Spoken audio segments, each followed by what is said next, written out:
Welcome back to the channel. This is Trendy Storm and you are watching second part of What If Naruto accidentally goes to another world and learned magic. If you enjoy this video, please like, share and subscribe to this channel. Now wasting no more time, let's start the story. According to the map, we're still at least 3 days away from the forest, plus there is a town at least a day to the other side. Then Melissa said something. We could rest there for a while before moving on. Naruto pulled out the maps again, glanced at them quickly, and responded. Not a bad idea, Melissa, but I don't recommend moving at this time. It's already midday and there's no telling what other creatures might be out at night. Those demonic trolls and goblins worry me. Meryl asked with a sneer. Afraid of them? That's not like you, Naruto. I thought ninjas were warriors of the shadows? In a different format, Genie also posed the same query. After how I've seen you fight, it isn't like you to be worried by a pocket of demons. Why are you concerned for them anyway? Is it because you can't use those magical attacks on them? Naruto gave a very serious response and shook his head. The Kage Bushin no Jutsu and the Rasengan do not use any form of magic, and no, I am not afraid of the monsters. The reason I'm worried is the fact that those creatures attacked us in broad daylight. Goblins are understandable already since they don't care much for sunlight, but trolls are not supposed to be out at daytime. That usually is sleeping time for them. They normally move out in late afternoon and night time since they hunt better at night. Not to mention the fact they attacked us out in the open. Trolls are supposed to be ambush creatures, so for them to leave the forests they live and hunt in means something out of place is going on here. And if there's one thing my ninja sensei Kakashi taught me, it is that something out of the ordinary usually means two things. Either something is about to happen, or we're walking into a trap, and neither of them sound the least bit pleasant to me. The three women were forced to acknowledge, albeit privately, that Naruto was right. Since trolls never venture this far from home, someone or something must be up to no good. The blonde ninja got to his feet at that moment. Looking into the forest with a specific goal in mind before the women could react, he dashed into the forest. As Genie and the others watched, they were taken aback, and Genie yelled. Hold it! Where is he going now? The blonde ninja knew this could be a good break, but he was cautious because, although he was not above killing animals for food, he knew the wild boar he was hunting would not hesitate to gore the living daylights out of him.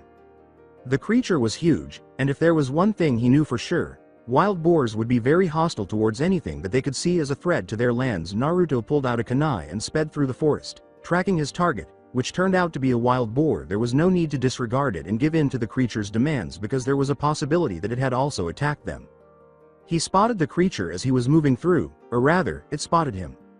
He cursed the wild animal's good sense and prepared for battle as the boar charged at him. He flipped back as the boar tore through the foliage, and he swiftly fired his kunai directly at the beast. Wounding it, he then avoided it again and applied the same tactic he had used on Meryl and Genie when they had fought him on the temple roof. When the boar crashed headfirst into a boulder, it let out a loud cry. Naruto swiftly threw 3 shuriken to kill the animal, which died instantly after letting out a tremendous cry. The blonde saw Genie, Meryl, and Melissa staring at him in astonishment and perplexity as he hauled this boar to the clearing with a pair of his Kage Bushin, but they were able to determine exactly what the blonde ninja, mage, had targeted when they saw the boar with the wounds on it. How did you get this boar? It just showed up in front of me and raised its front hooves and said I give up. He responded as the women gave him a very perplexed look. Geez, no sense of humor you three. Anyway, this can be great for a good meal, however I'm not going to be lugging this thing all the way through the path for the rest of the trip. Plus the tusks, organs, fat, oils, and hide will be very useful once it's sold to the right people who can put the stuff to good use, so this means a good old-fashioned skinning and craving run. As he prepared his razor-sharp kunai for action, Naruto glanced at Genie, Melissa, and Meryl before responding. Unless you three are squeamish, I suggest you look away, and don't bother me while I do this. The others turned away as soon as he stabbed the dead boar with his kunai. But Melissa couldn't help but feel a little queasy when she heard Naruto start chopping the wild boar to pieces. Since she had grown accustomed to having meat prepared and cooked before she ate it, she had never witnessed it done before. However, Meryl and Genie made every effort to set up camp using the supplies they had with them. Naruto had opened the supplies he had kept in the scrolls he had on hand, and they made the decision to take a break. The two women were still not very trusting of Naruto, but they were also not in the mood to argue with him because he was concentrating on preparing the food as a compromise to having Naruto accompany her. Melissa left the tea set and other items she had left behind in the care of the priestesses who were close to her at the Church of Miley. Melissa wished Naruto had not chosen to butcher the creature in front of her when she turned to face the mess. Naruto divided the portions after he finished chopping up the meat and making sure it was still moist but not dripping blood or anything. He then took out another set of scrolls and put the meat on them before putting them away for storage. He then repeated the process with the organs, hide, tusks, fat, and oils. Storing the oils in bottles he carried with him. After clearing that, he made the release command by reaching into another storage scroll. Later in the evening, the scent of roasting meat filled the air in the camp as the four of them were currently sleeping. Naruto's scroll contained some flavoring liquids and herbs that he kept on hand for this type of cookout. While searching for magical artifacts, he used to keep most of his supplies organized, and when food was running low, he had to hunt and forage. He made some trial and error runs and some of the results were not very pleasant, but he got used to it and developed some much needed survival skills in addition to the pervy sage and himself being constantly on the go and only staying in towns to obtain the most recent information and supplies. He had learned enough to enjoy being in the wild. The roast was progressing quite nicely when he turned to address the three. "All right, this meat's about done, so time to dig in." While they were eating, Naruto made the decision to consume as much of the meat as he could and some of the fruit he had stored in one of the scrolls. He noticed Melissa picking at the meat on her plate and gave her a very interested look. "What's the problem, Melissa?" After giving him a look, the priestess answered. You didn't have to do that in front of me, you know." "Do-wah? Oh, you mean that, right?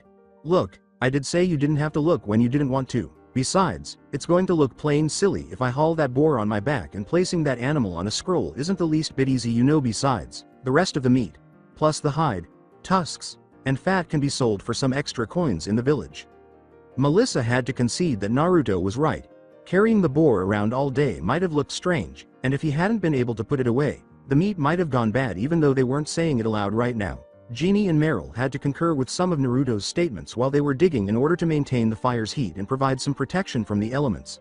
Naruto and the others had set up camp close to a ring of tall rocks. Naruto collected a sizable amount of the leftover food and swiftly sent it to the far side of the camp with a cage bushin. After they had eaten as much as they could and the women were astonished by the potbelly he was sporting by adding special herbs to the fire to produce smoke that smelled clear and clean and devoid of the smell of cooked meat. He also made sure to clean up the area and remove any evidence of the food that had been cooked there. This was done to ensure that any potential predators would avoid the camp, divert their focus from the cooked meat portions that were removed, and prevent them from smelling the meat concealed in scrolls. In his mind, it was better than doing nothing to prevent the others from being eaten, even though it was a very difficult thing to do right now.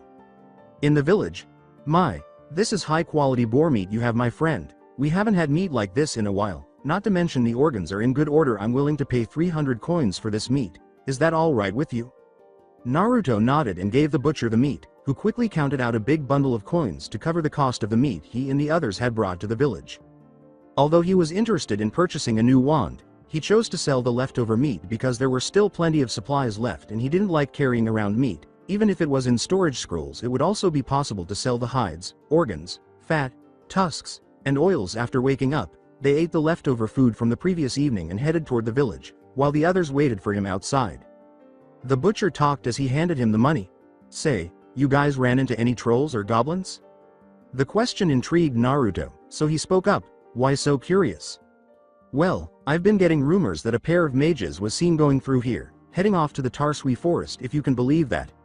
Now I know mages can be all right with their magic and all, but that forest is haunted and all manner of demonic creatures call that place home. Not mention the fact that no hunter ever goes that close, but you know, ever since those mages showed up, the goblins and trolls have been a lot more active lately. I hate to say it, but I think those mages are up to no good." This immediately caught Naruto's attention. If two mages were to blame for the trolls and goblins being more active, it meant that they were causing trouble, and since they were in the Tarsui forest, they were probably attempting to reach the oak trees in the same manner that he was. With a nod, he answered. "We'll be careful. You better be, son, and good luck on where it is you're going." After leaving the butcher shop, Naruto sold off the remaining items. The organs could be used for cooking and for making other necessities. The oils could be used for cooking, the tusks could be used for carvings, and the hide could be used for leather and other things. Once he had been paid with a sizable amount of gold coins, he met with the others and shared what he had heard. Melissa then spoke. "Two mages? They're in the Tarsui forest ahead of us? That doesn't sound very promising. Could they be after the oak trees too?" "That's a big possibility, since mages like myself and them need the wood for our wands. The one thing that worries me is the rise of monster activity because of them. I get the feeling the very second we go in there, we're going to be walking into trouble." Meryl answered with a groan. "Man, this mission is turning bad." After glancing at Meryl, Naruto answered, "You didn't have to come along, you know I made that very clear 6 days ago back in the tavern." Meryl turned around and answered, "And leave Melissa alone with you? No way. You might have done that perverted incident by accident or so you say, but I am not going to let Melissa be alone with you, cause who knows what's floating about in that head of yours." Hey, Naruto was a little offended, but he had to acknowledge that his perverted side was returning. Being surrounded by all females had a way of doing that to a guy, and even though he didn't enjoy working with them, the fact that they weren't ugly served as a slight diversion. The blonde Sannin found even Genie's outfit to be a little distracting. It didn't help that they were also encouraging his perverted tendencies when the situation called for it. As soon as Naruto's mind was in order again, he responded to the comment by shaking his head. "Never mind that, here's the gold I got selling the meat, tusks, hide, organs, fat and oils." Meryl was about to argue, but Naruto glared at her and spoke gravely. The money was at least 400 golden coins, which Naruto divided into 100 pieces each. "Look, I killed the creature, plus I have to carve it up and cook a good portion of it for dinner as well as breakfast, and this is all the money gained by selling what we can't carry, so get used to it." Meryl chose not to argue, and they headed to the Tarsui forest with 2 of Naruto's Kage Bushin ahead for recon work. Naruto, who had discovered the Kage Bushin's origin, chose to take advantage of it, and it worked out very well because they were able to enter the forest and the group soon arrived after whistling. Upon seeing the 3s in front of him, Naruto attempted to use his senjutsu training to gain a sense of the location. He was immediately reminded of his time spent training in the senjutsu arts with the Toad summons back on Mount Mayubokuzen, when the power that was rushing through him almost made him adopt some of the original traits of frogs. Though he was not an expert at determining age, the sheer power he felt in this place was immense, and it made sense that the oak trees here would be used to make wands. Fortunately, he was able to control his gathering of nature chakra and felt the energy in this place. Meryl spoke to him as his body began to return to normal and he relaxed a little. "So where is this 500-year-old oak tree we're looking for?" "We don't need to look anywhere. These trees are already bristling with power, so all we need is a branch from one of them." "Great, the sooner we can get this over and done with." Naruto was starting to transition out of sage mode as Meryl pulled out an axe. When he realized someone was close by, he immediately yelled at Meryl to hold the axe. As Naruto looked away and spoke, Meryl didn't understand why he was stopping her. "Whoever you are, come out of there. I know you're watching us, and if you plan on attacking us, then come out." Since it appeared that no one was present at the moment, the 3 were about to ask Naruto what was going on when he spoke again, leaving them to wonder what he was actually saying and doing. "You are hiding in the trees at least 100 feet to my right, and I can feel your energy there. You are preparing to use a wind spell to frighten us, so don't bother." After a short while, a voice called out to the group, "Not bad, you have sound judgment. Okay, I suppose I have no other option." When Naruto saw the figure approaching, he recognized it instantly and grabbed Genie's arm. Just as the swordswoman was about to attack the newcomer, the stranger followed suit and spoke.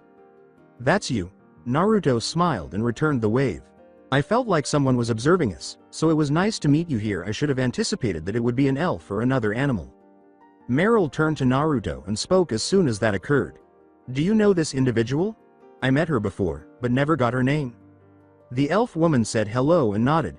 "Yes, but you weren't alone at the time. Since we're meeting again, I suppose it's time for introductions. My name is Celicia, and yours is?" Naruto responded with his typical smile. "Naruto Uzumaki is who I am." "Later on, are you acquainted?" As the elf named Celicia stood in front of them, Genie inquired. Celicia was wearing a belt with a sword and a dagger on it, a pair of bracers, and soft leather boots. Although her outfit appeared to be fairly basic, she informed the swordswoman that not everything was as it seemed because she was armed. Celicia answered, "Not formally. I met Naruto when he was training in the forest in those very special moves that had him making a glowing sphere of some sort as well as making copies of himself. Very interesting moves, since at the time I saw him doing those things, there seemed to be no sign of any magical artifacts on him." While the others watched in confusion and apprehension, Naruto smiled. They were concerned about Celicia's elf status because it was their first time in the forest and they feared that something might go wrong or that Celicia might be tricking them. Celicia then addressed Naruto. "You understand why this location is haunted, don't you?" "Not exactly, but the fact that you're trying to scare us means that there's more to this forest than it looks. I sensed the power and chakra coming from this place, damn near blinded my senses when I looked about." "Chakra? What on earth is that?" Naruto talked to Celicia without responding to Genie's question. "By the way, do you know the 2 mages who were spotted coming into this area?" Celicia gave a nod. "At least a week ago, they entered the forest and made their way directly to the village. where they demanded our departure so they could seize control of the area and harvest all the oak trees. Naturally, our people opposed this and repelled them. As you can see, the trees here serve as burial markers for our people since we elves have a close relationship with nature. When our people die, they are buried in the ground with a tree to mark their grave. For this reason, the trees here are infused with magical energy as the spirits of our departed merge with the spirit world, causing the trees to grow stronger and be infused with natural energies.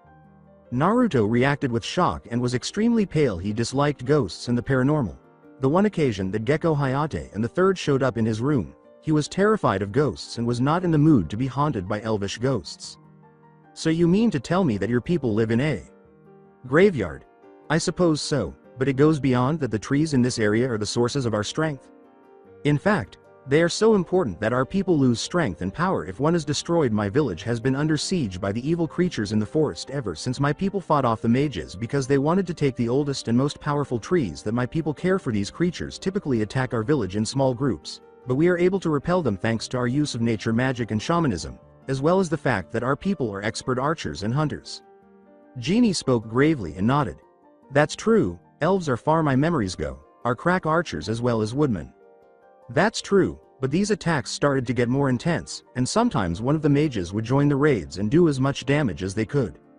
Normally, we could hold them off, but they've cut us off from gathering food and supplies.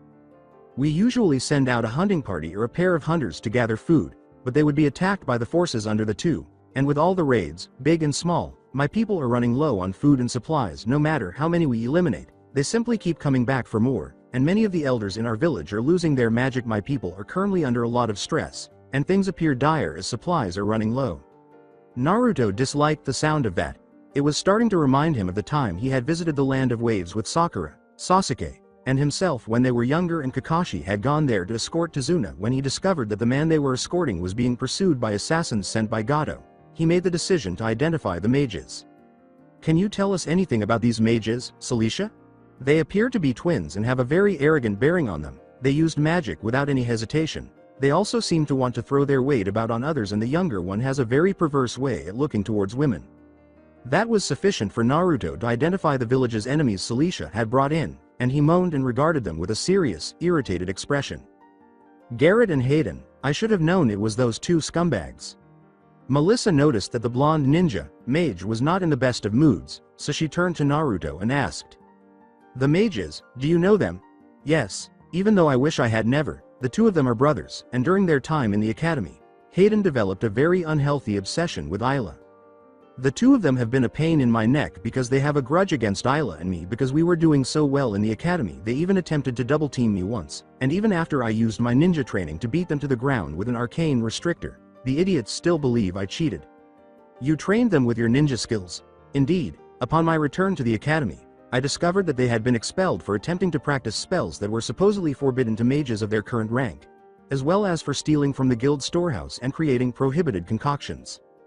They were expelled and had their ranks revoked after their families attempted to rescue them from the mess they were in, but the evidence was too strong for them to overcome. It appears that they are now mercenary mages, but Isla was the one who obtained the proof to support everything and ensure that they were never allowed back in the guild or anywhere else." Celicia was aware that the news she received from Naruto was not at all pleasant, but she thought that if Naruto knew these mages, he might be able to help her people. Nevertheless, she was also aware that her people were not very receptive to humans. She knew that several humans had died and that many of the elf elders were unconcerned about the loss of humans. The blonde mage had a lot of potential and had shared her findings with the elders and some of the younger elves. Although many of her people thought nothing of what she said, she was still interested in learning about the power Naruto described as Chakra. The elf female, however, was certain that Naruto was not a regular mage and that, given his abilities, he could very well be a good aid to fight the mages.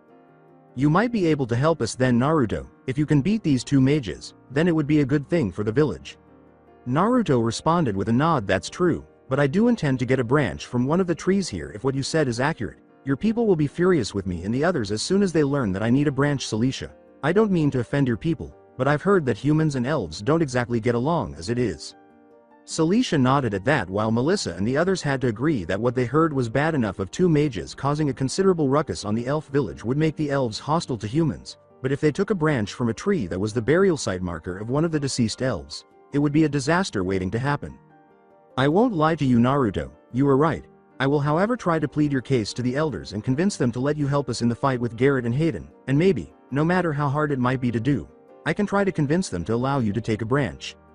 But Melissa answered, that sounds too good to be true. Melissa caught Celestia's attention. You don't think I'm telling the truth? Then Jeannie said something. You already told us that the trees here are sacred to your people, and you are willing to speak with your elders to allow Naruto to take a branch from one of the trees. I know it's nothing personal, but we can't just take what you said at face value. I apologize for finding that difficult to believe. Meryl also gave a nod. Look, we're not saying that we don't understand why you would ask Naruto's help, though why his help is beyond me, but how can we be so sure that you are not going to lure us into a trap? After all, Sasama Fuma was willing to take them to the hidden traps in Orochimaru's lair in Rice Country in order to see her cousin, so Naruto understood their worries more than they did. He couldn't hold Sasama responsible even if she did lead them into a trap, and he was already aware that they were approaching one when he spoke. I understand your desire to save your village, Celicia. If I was in your place I would do the same thing, but not in the way you would at this moment. What does that mean to you? For one thing, Celicia, you can tell your fellow elves to stop hiding. I know they're here in this area closing in and watching us. Celicia was saddened by the decision she had to make, but her opinion of Naruto increased when she realized he was being serious. I'm sorry, Naruto, but I will do my best to reason with the elders. The female adventurers were understandably shocked, but Naruto anticipated this and didn't fight back when he and the others found themselves encircled by a large number of elf warriors brandishing swords, spears, and of course, the standard longbows that elves were known to use. Instead of following the group, the Kage Bushin sat down and started gathering nature chakra. The elves were escorted by the elf warriors without realizing that two other people were observing and that they were both dressed similarly to Naruto. In the village, Naruto and the others were being held in a treehouse with multiple windows that allowed several armed elves to keep an eye on them. The elf village appeared to be very utilitarian and rustic in its construction, design, and nature. As nightfall started to creep into their village, the elves were not pleased with the presence of other humans.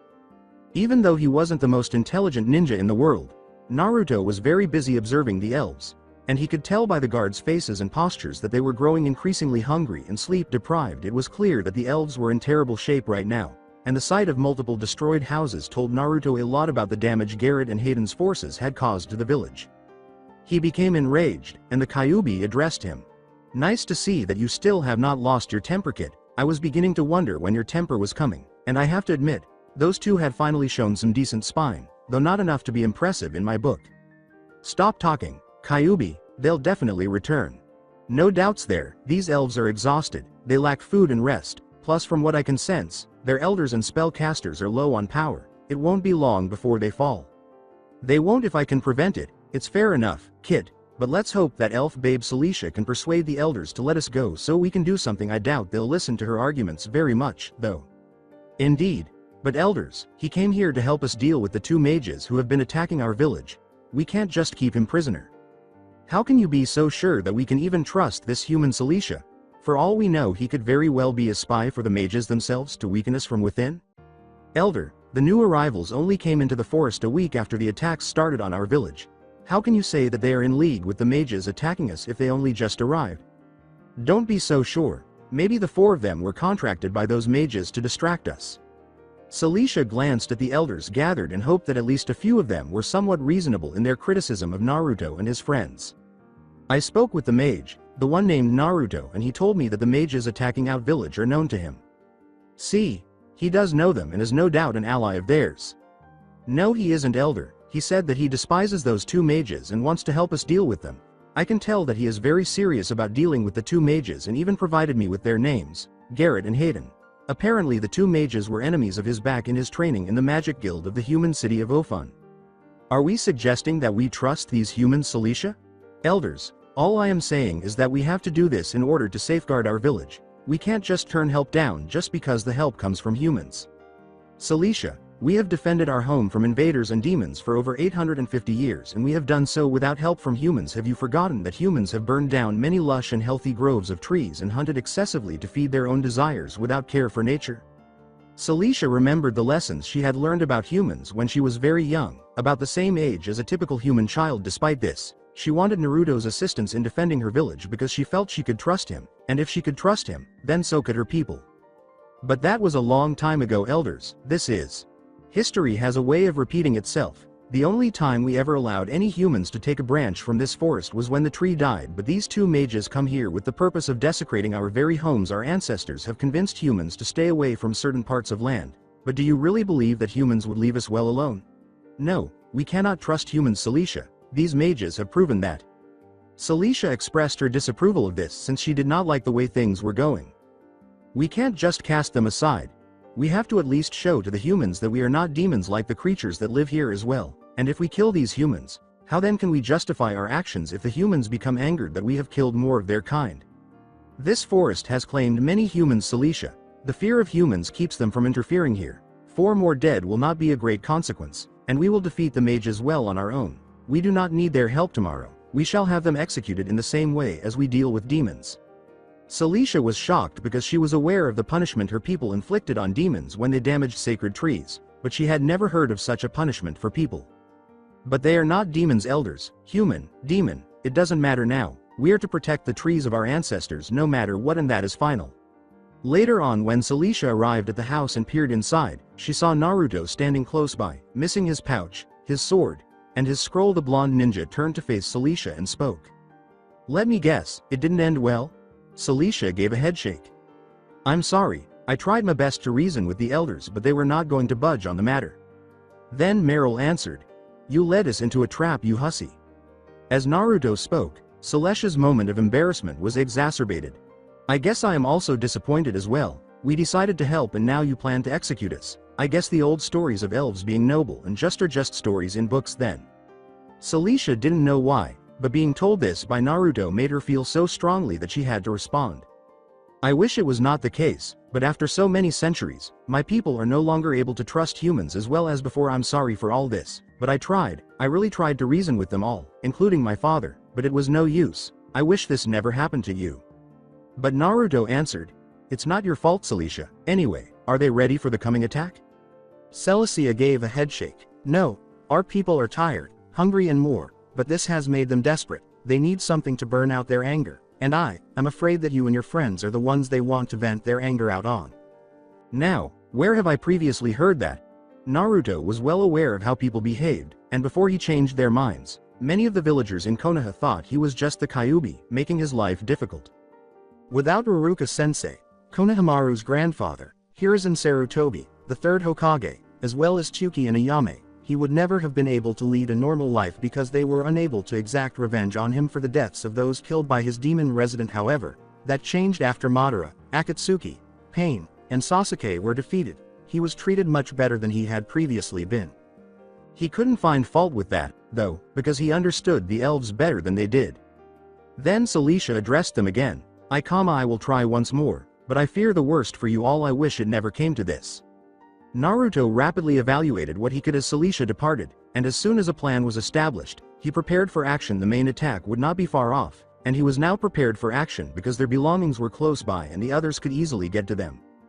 Genie glanced at Naruto, who stayed composed while gazing out the window. She was unhappy with their current circumstances. It was bad enough that they were prisoners, but hearing that they would be put to death the following day really irritated her. Additionally, the fact that she was without her weapons made matters worse for everyone. Why the heck are you so calm about this?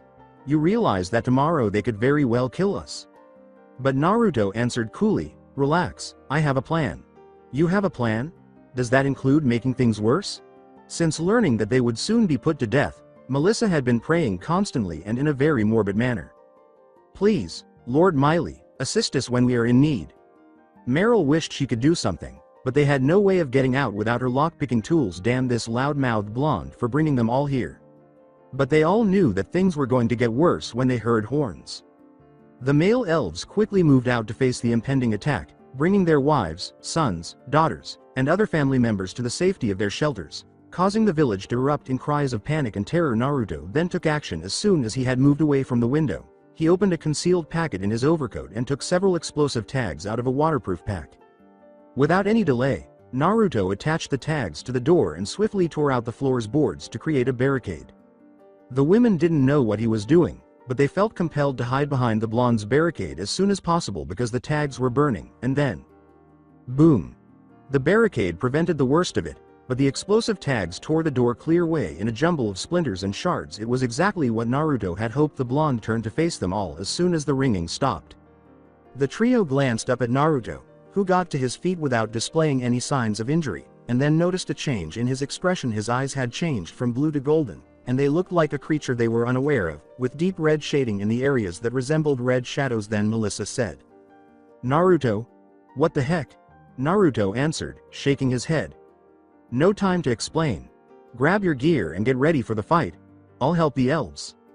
Outside, after seeing their equipment, Naruto hurried out of the house where he and the others were imprisoned.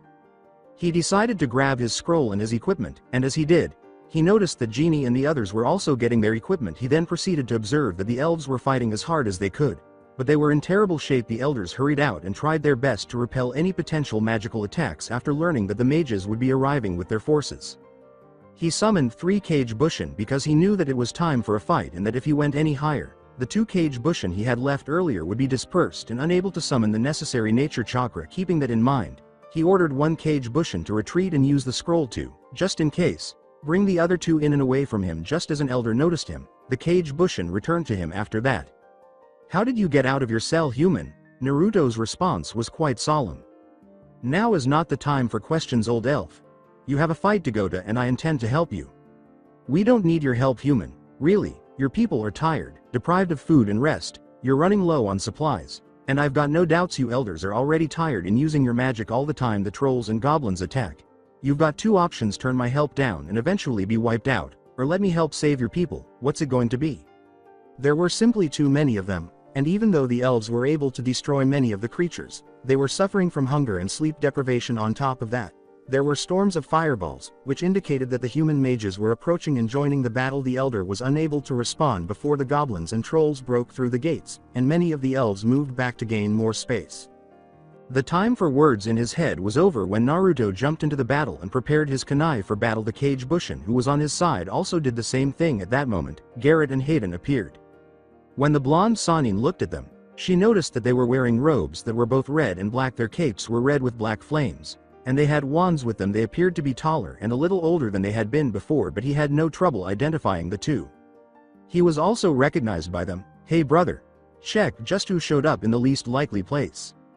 Garrett sneered as he looked. "Well now, if it isn't the street rat that Carwes brought into the guild." With a growl, Naruto answered, "You 2 really have gotten to a whole new low. What, did the fact that you guys got kicked out of the guild for your little activities made you lose what common sense you have? You're the one to talk, you street urchin, but now we have all the aces in this battle, Naruto." Naruto responded with a snort. "I rather doubt that. You 2 are still pathetic mages, so why are you hitting this village anyway? Since you 2 have wands, why the heck are you attacking them?" Hayden answered, "Since you were about to die, we might as well tell you. We decided to not just be happy with branches. Instead, why not have an entire set of staves made from the very heart of all the sacred trees here in the Tarsui forest? Plus those extra staves can fetch a very healthy price in the black market." The elves were appalled by the news because they knew exactly what would happen if that were to happen. An irate elder spoke up. "You are willing to do that even if it means desecrating and corrupting our homeland and driving our people to an eventual death?" Garrett answered with a snort. "You can't have a set of magical staves if you can't take all the best trees, right? Besides, 1 less elven village isn't going to make any difference in the long run." This was too much. These guys were willing to butcher an entire village for their own sick desires, and that was the last straw. Naruto growled and finally let his anger out. He was going to give them the beating they so richly deserved. "You are going to have to deal with me first, you 2. I will not let you have your way here in this village." The oldest brother responded as Garrett and Hayden laughed. "Big talk for a soon-to-be dead street rat. Minions. Kill them all," staring with him. When Naruto charged with his kunai in hand, the trolls and goblins charged with all their strength, but they were about to experience the shock of their lives. In addition to his own chakra, he was able to call forth the Kyubis and natures. This gave him the ability to combine his basic Jinchuriki form with his Sage mode, which the Kyubi claimed was a very novel idea. Naruto swiftly restrained his fury and directed his assaults toward the goblins and trolls. He was able to fight at a level that was actually higher than what regular people could achieve thanks to the combination of Hermit mode and his basic Jinchuriki form. When Naruto started fighting in both modes, the goblins and trolls had no idea how much trouble they were in. It required some control, but Naruto had not been training for nothing. When a quartet of identical-looking mages struck the goblins and trolls, the elves were at their most vulnerable. The blonde mage's blows appeared to be more potent than before, as several goblins who attacked in large numbers were sent flying back with severe force by the blonde's fists and feet, and several more were swiftly dispatched by the blonde shinobi mage with the kid gloves off. A few goblins attempted to attack him with spears, but the blonde flipped them over, causing them to stab each other and ultimately die by their own hands. The blonde ninja kicked several trolls away as they closed in. Though they would never acknowledge it, Melissa, Meryl, and Jeannie joined the battle to help Naruto and to loosen up. Jeannie was able to use her sword to its fullest potential as she defeated goblin after goblin while Melissa made the most of her warhammer. Meryl covered Jeannie's back with both her daggers and throwing knives. The three women were relieved to be free and could now use their full strength in the battle. Even though they were still upset with Celicia, they had come in time to learn about Garrett and Hayden's plans for the village. They were appalled and made the decision to assist. With both his Jinchuriki and hermit forms working in tandem right now, the blonde ninja was more than a match for the trolls and goblins, sending more of the creatures flying and crashing into the ground, the trees, and the walls beyond. He was concentrating on the remaining forces in front of him and was busy using all the taijutsu training he had managed to acquire to knock the living daylights out of them. The attacks also appeared in Naruto's Cage Bushin, and because all four of them were in powerhouse mode, they were able to defeat even the overwhelming number of goblins and trolls that were in front of them. Naruto was surrounded by several at the time, but he was unfazed and sent the goblins flying with a spinning kick that resembled Lee's Konoha Senpo move. Many more goblins and trolls threw rocks at Naruto, but he was even more unfazed and charged at them all, letting the rocks simply bounce off him because he was unharmed in his hermit mode. This, along with the fact that he had all of his physical abilities in his Jinchuriki form and had more healing power, made him a veritable tornado of devastation as he moved quickly in and out of the trolls and goblins. Garrett and Hayden were completely taken aback by how effortlessly Naruto was destroying their forces. As though they were nothing in comparison to him, they attempted to attack him with lightning bolts and fireballs, but to no avail, as Naruto closed the distance and launched an even more intense attack, swiftly displacing more and more trolls and goblins with his taijutsu maneuvers. Melissa still wished she hadn't had someone like Naruto as her champion when she noticed that he was still employing those ungentlemanly and underhanded moves, but she decided that this was not the time for such thoughts as she continued to fight.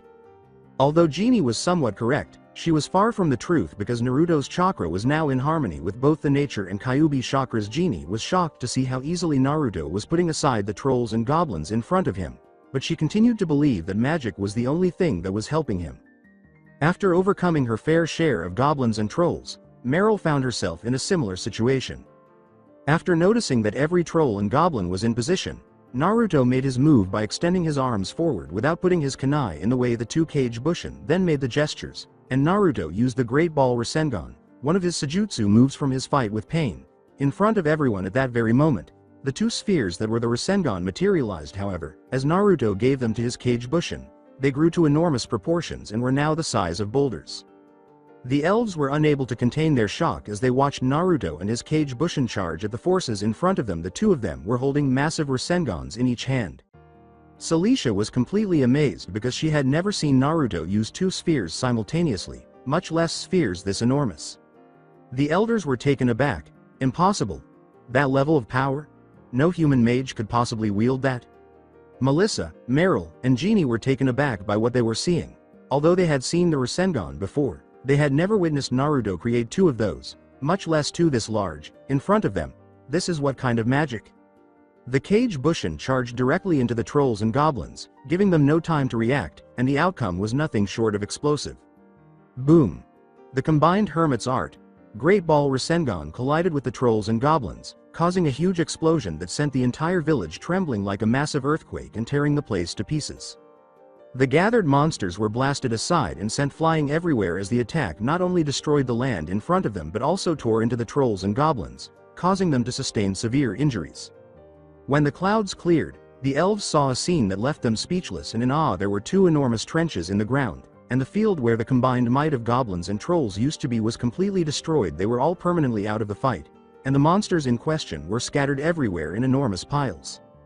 After the elves took away his weapons and other belongings, including his pouch, Melissa, Jeannie, and Meryl were completely taken aback by the destruction Naruto could cause. They believed that without his magical charms, he would be as defenseless as they were without their weapons, but Naruto had just accomplished the unthinkable and destroyed a whole horde of goblins and trolls as if they were nothing.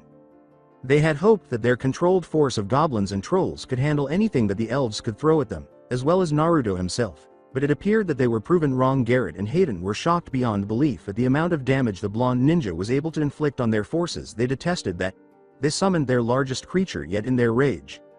A huge dog-like figure appeared behind the two mages, but it was unlike any animal that had ever been imagined by humans or anyone else. It was enormous, almost as tall as a 4-story building, had deep red eyes, and looked like Akamaru. Despite having skin that was bulk with red lines and a huge collar, the two mage siblings laughed as the beast roared at those beneath it. After examining the creature and identifying it, Naruto responded, "You two ingrates actually managed to tame a hellhound?" Garrett responded with a gleeful nod. "That's right, Naruto. We managed to summon this beast and control it.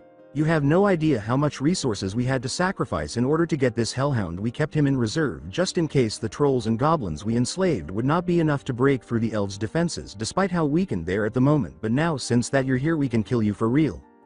With a nod, Hayden answered, "As soon as we unleash our pet hellhound, you and these annoying elves will be nothing but ash piles as well as that of your party.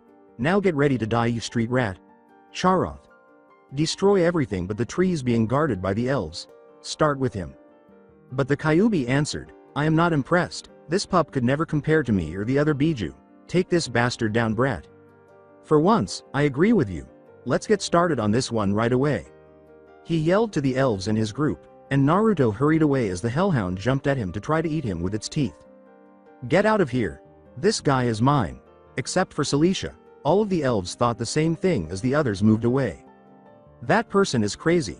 Melissa and the others watched in horror as Naruto and his Kage Bushin battled the enormous monster by themselves. The elves of this forest had no idea how much power resided in their own lands, so Naruto started to focus his chakra. He had been practicing this technique for a while, and now that he had scattered the two Kage Bushin he had hidden away for gathering nature chakra, it was time to use it. Gathering the quantity he had in mind was simple, albeit more difficult than usual, because there was so much nature chakra floating around. He then concentrated both his own and the Kyuubi form's chakras, and as soon as he sensed the energy rising and concentrating, he prepared for the move. He yelled at the enormous hellhound in front of him, "Hey ugly! Get ready for this." He then made the decision to conceal this move as a spell. He had not explained to Melissa, Meryl, or Jeannie the different forms the Rasengan had taken during his use, nor the creation of combining it with his Wind D element chakra. He had also not explained to them the fundamentals of chakra and how it operated both in theory and in practice. Now that he has made the decision to conceal this information for the time being, he will not only conceal his actual skills but also deceive the elves and give them something to consider carefully. As they formed the Rasengan, the blonde Sanin started to summon his chakra with the assistance of his Kage Bushin. Feeling his wind chakra move into him, he decided to show his surprise. After all, if the three women still believed his Rasengan was magical, why not cooperate? Besides, he hadn't told anyone yet, and now was the moment.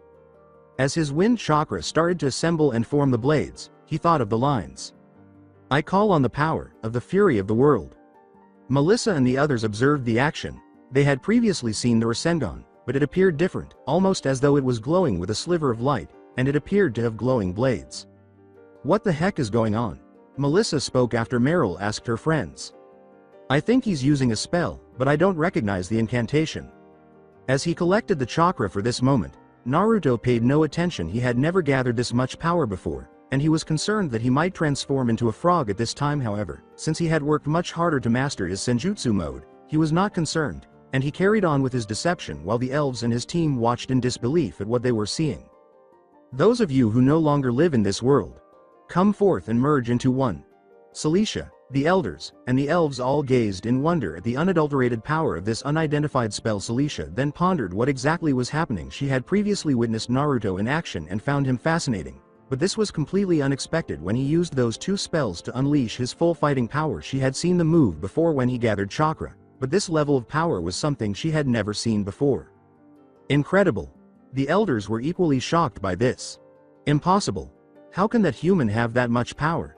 As the chakra blades grew into the distinctive shuriken shape for everyone to see, Naruto continued on and raised the Rasengan. A huge storm shook the area like a tidal wave, and the screeching bell sound of the wind combining with the Rasen shuriken filled the air. "Fill this place with your fury, transform into the blades of wrath. In the name of life I command you all to become the sword of the world." Now that the Rasen shuriken was complete, The Cage Bushin hurried to Naruto's aid as he charged directly at the Hellhound in front of him, which roared at the attacking ninja because it was no longer surprised by what the little human was doing.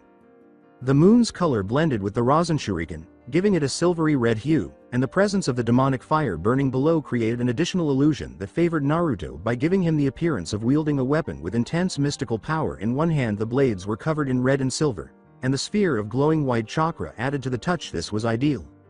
Feel the wrath of the world, Spirit Blade.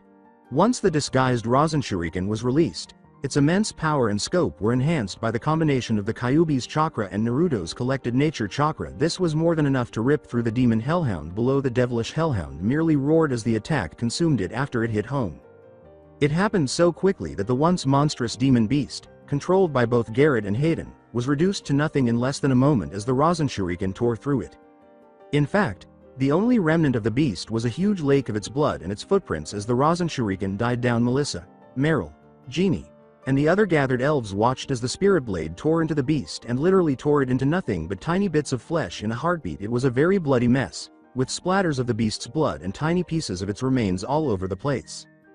The supercharged Rasen Shuriken had drained Naruto of his nature chakra, but he was still alive as he made his way through the chaos and saw the two renegade sorcerers. Naruto relaxed as he felt extremely worn out as soon as he landed on the ground and saw the handiwork.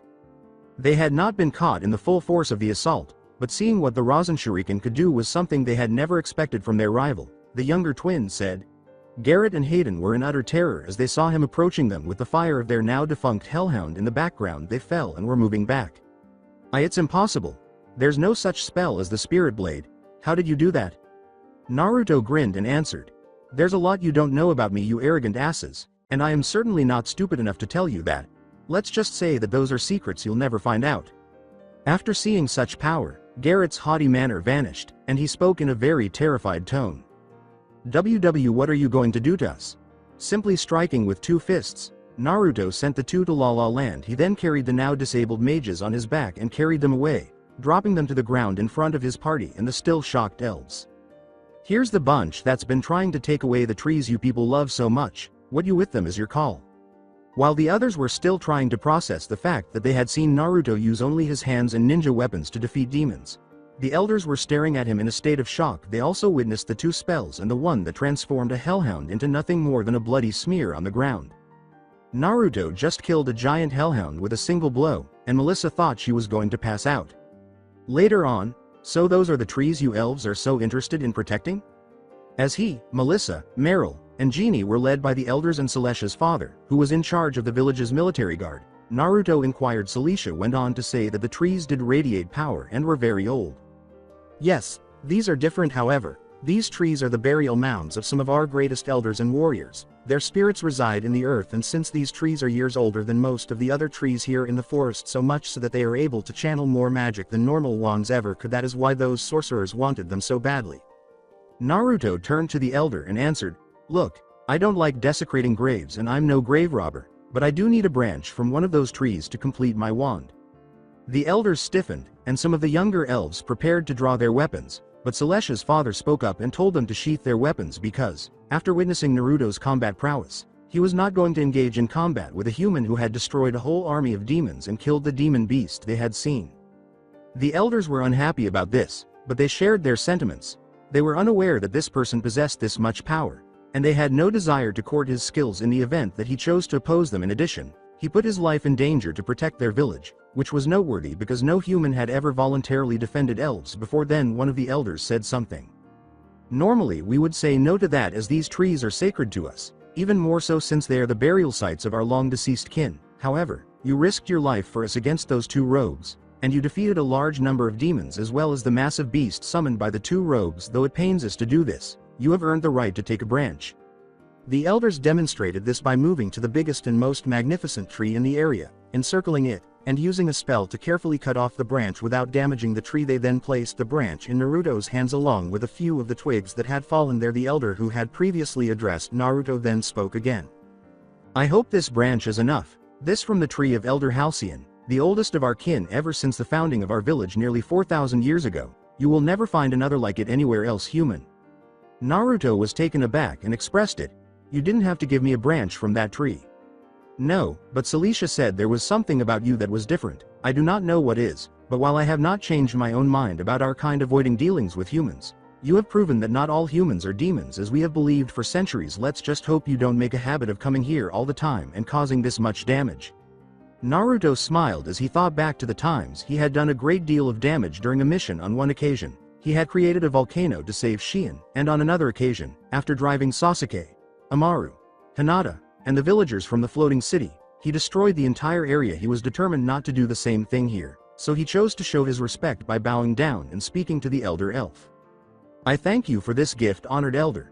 This seemed to ease the tension and amused the elves a little. Celicia grinned in the background as they watched the scene unfold in front of them all.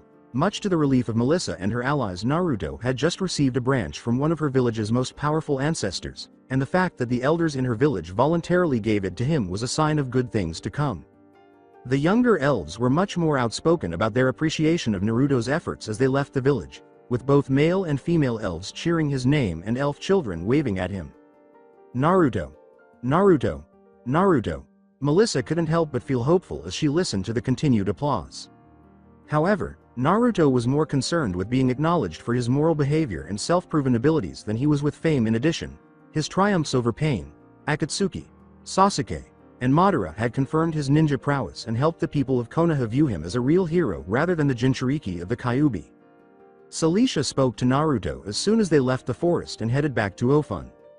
You were an incredible fighter, Naruto. Not many mages I know had the power to defeat a massive demon with that level of skill, but I had a feeling that there was more there before me and my people earlier. That was no simple spell, was it? Sensing that they were the only people in the area at the moment, Naruto glanced around and nodded to the elf. Yep, that was chakra at work. Really? I saw you use that technique before, but I had no idea that it could be used in such a fashion. Maybe I could learn from you how to use that. When he heard that Konohamaru had used the Rasengan to defeat one of Pain's bodies before he was able to flee with Ebisu in tow, Naruto scratched his head. Naruto had taught Konohamaru the move before leaving to train with the pervy sage for several years. Celicia had a lot of potential to learn how to use chakra, but he had a lot of work to do right now, so this was not the right time. Maybe some other time, Celicia. It's not as simple as using magic or the ability to commune with the spirits as you elves can do. But the principles are the same in some regard. I'll see if I can at a much better time. Celicia nodded when she realized Naruto wasn't yet prepared to demonstrate his abilities to her.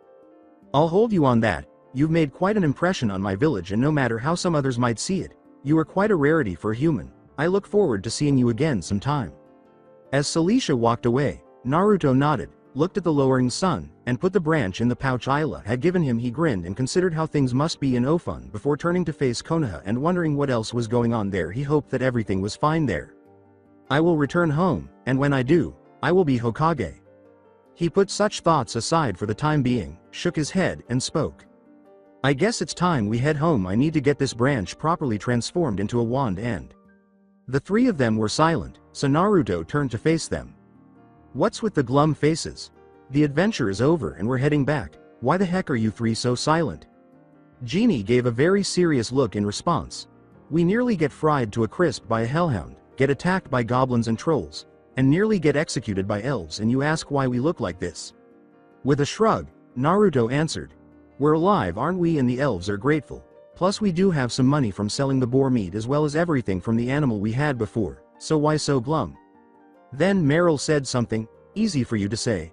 You have no idea how many debts we have to collectors and more back in Ofun.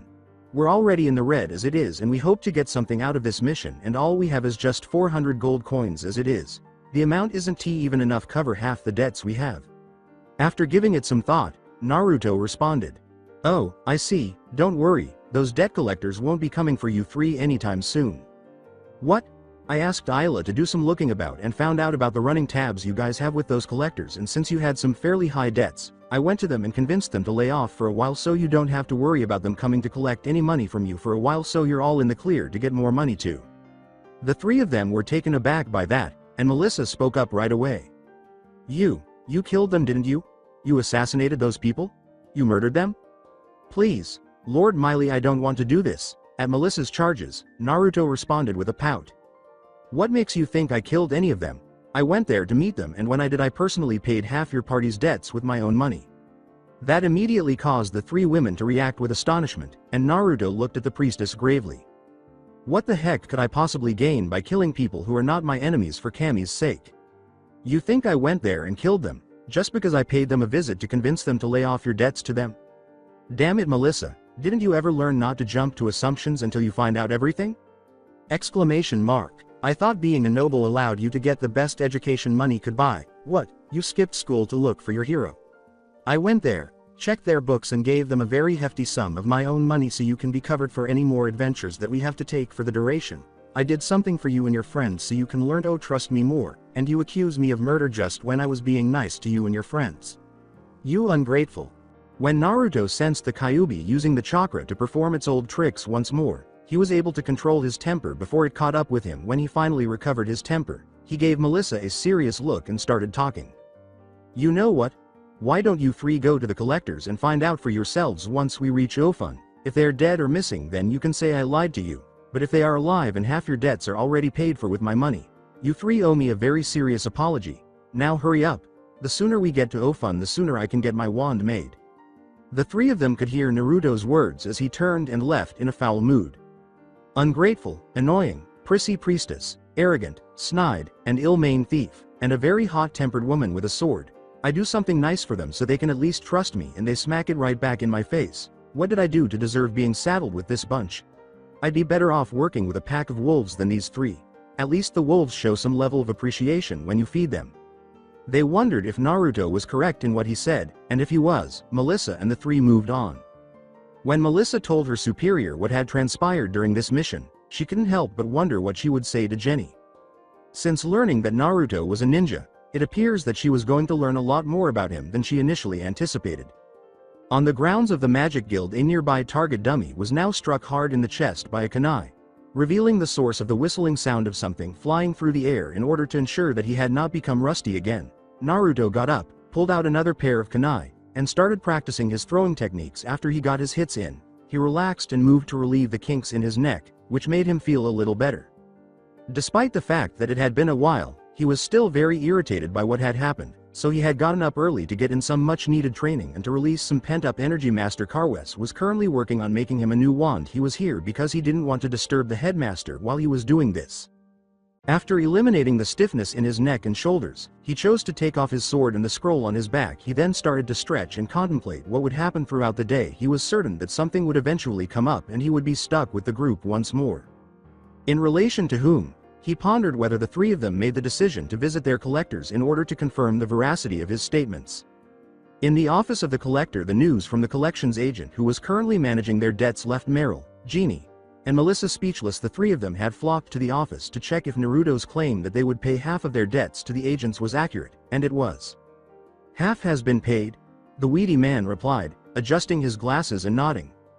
No less than a week ago, this young man dressed in orange and black along with a scroll on his back, a sword on his back as well, and wearing a long coat of red with black flames as well as a headband with a metal plate, walked in here and said that he was here to pay half your debts. I was surprised and asked him his name. What was his name?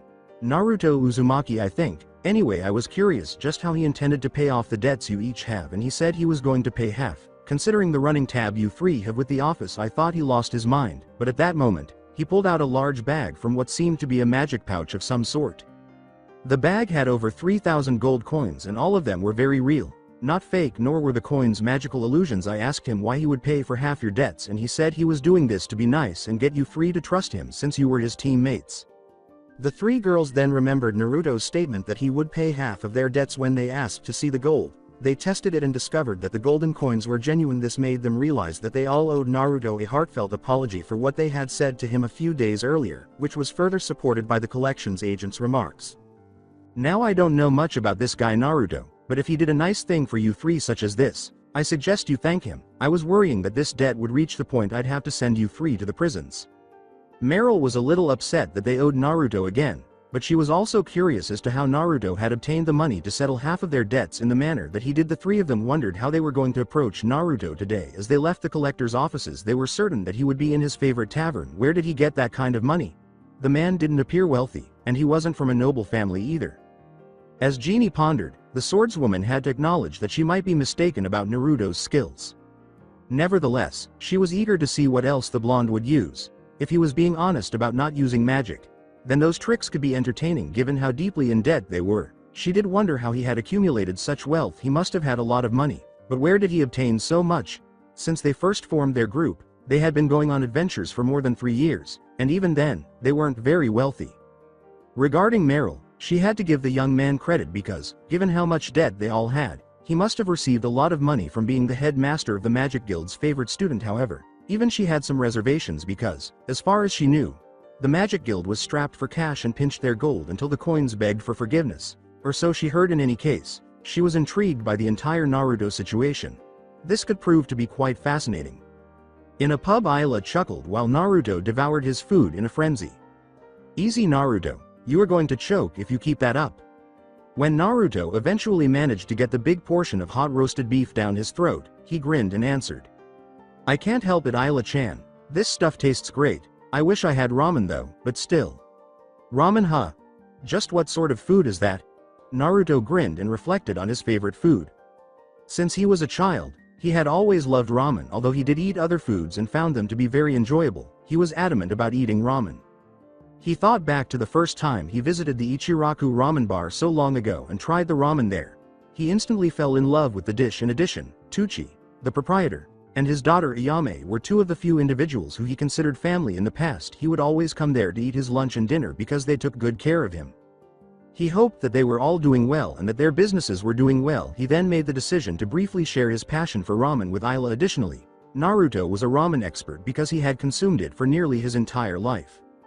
Ramen is a special meat or fish-based broth dish with noodles as well as plenty of toppings, soy or miso soup, and the toppings can be meat or fish as well as vegetables. I loved eating ramen ever since I was a kid. Back home there in my land there are at least 4 kinds of soups. One is the salt soup. It's pretty light, pale yellow in color and has salt with mixtures of chicken, vegetables, fish, and seaweed. Sometimes you use pork bones.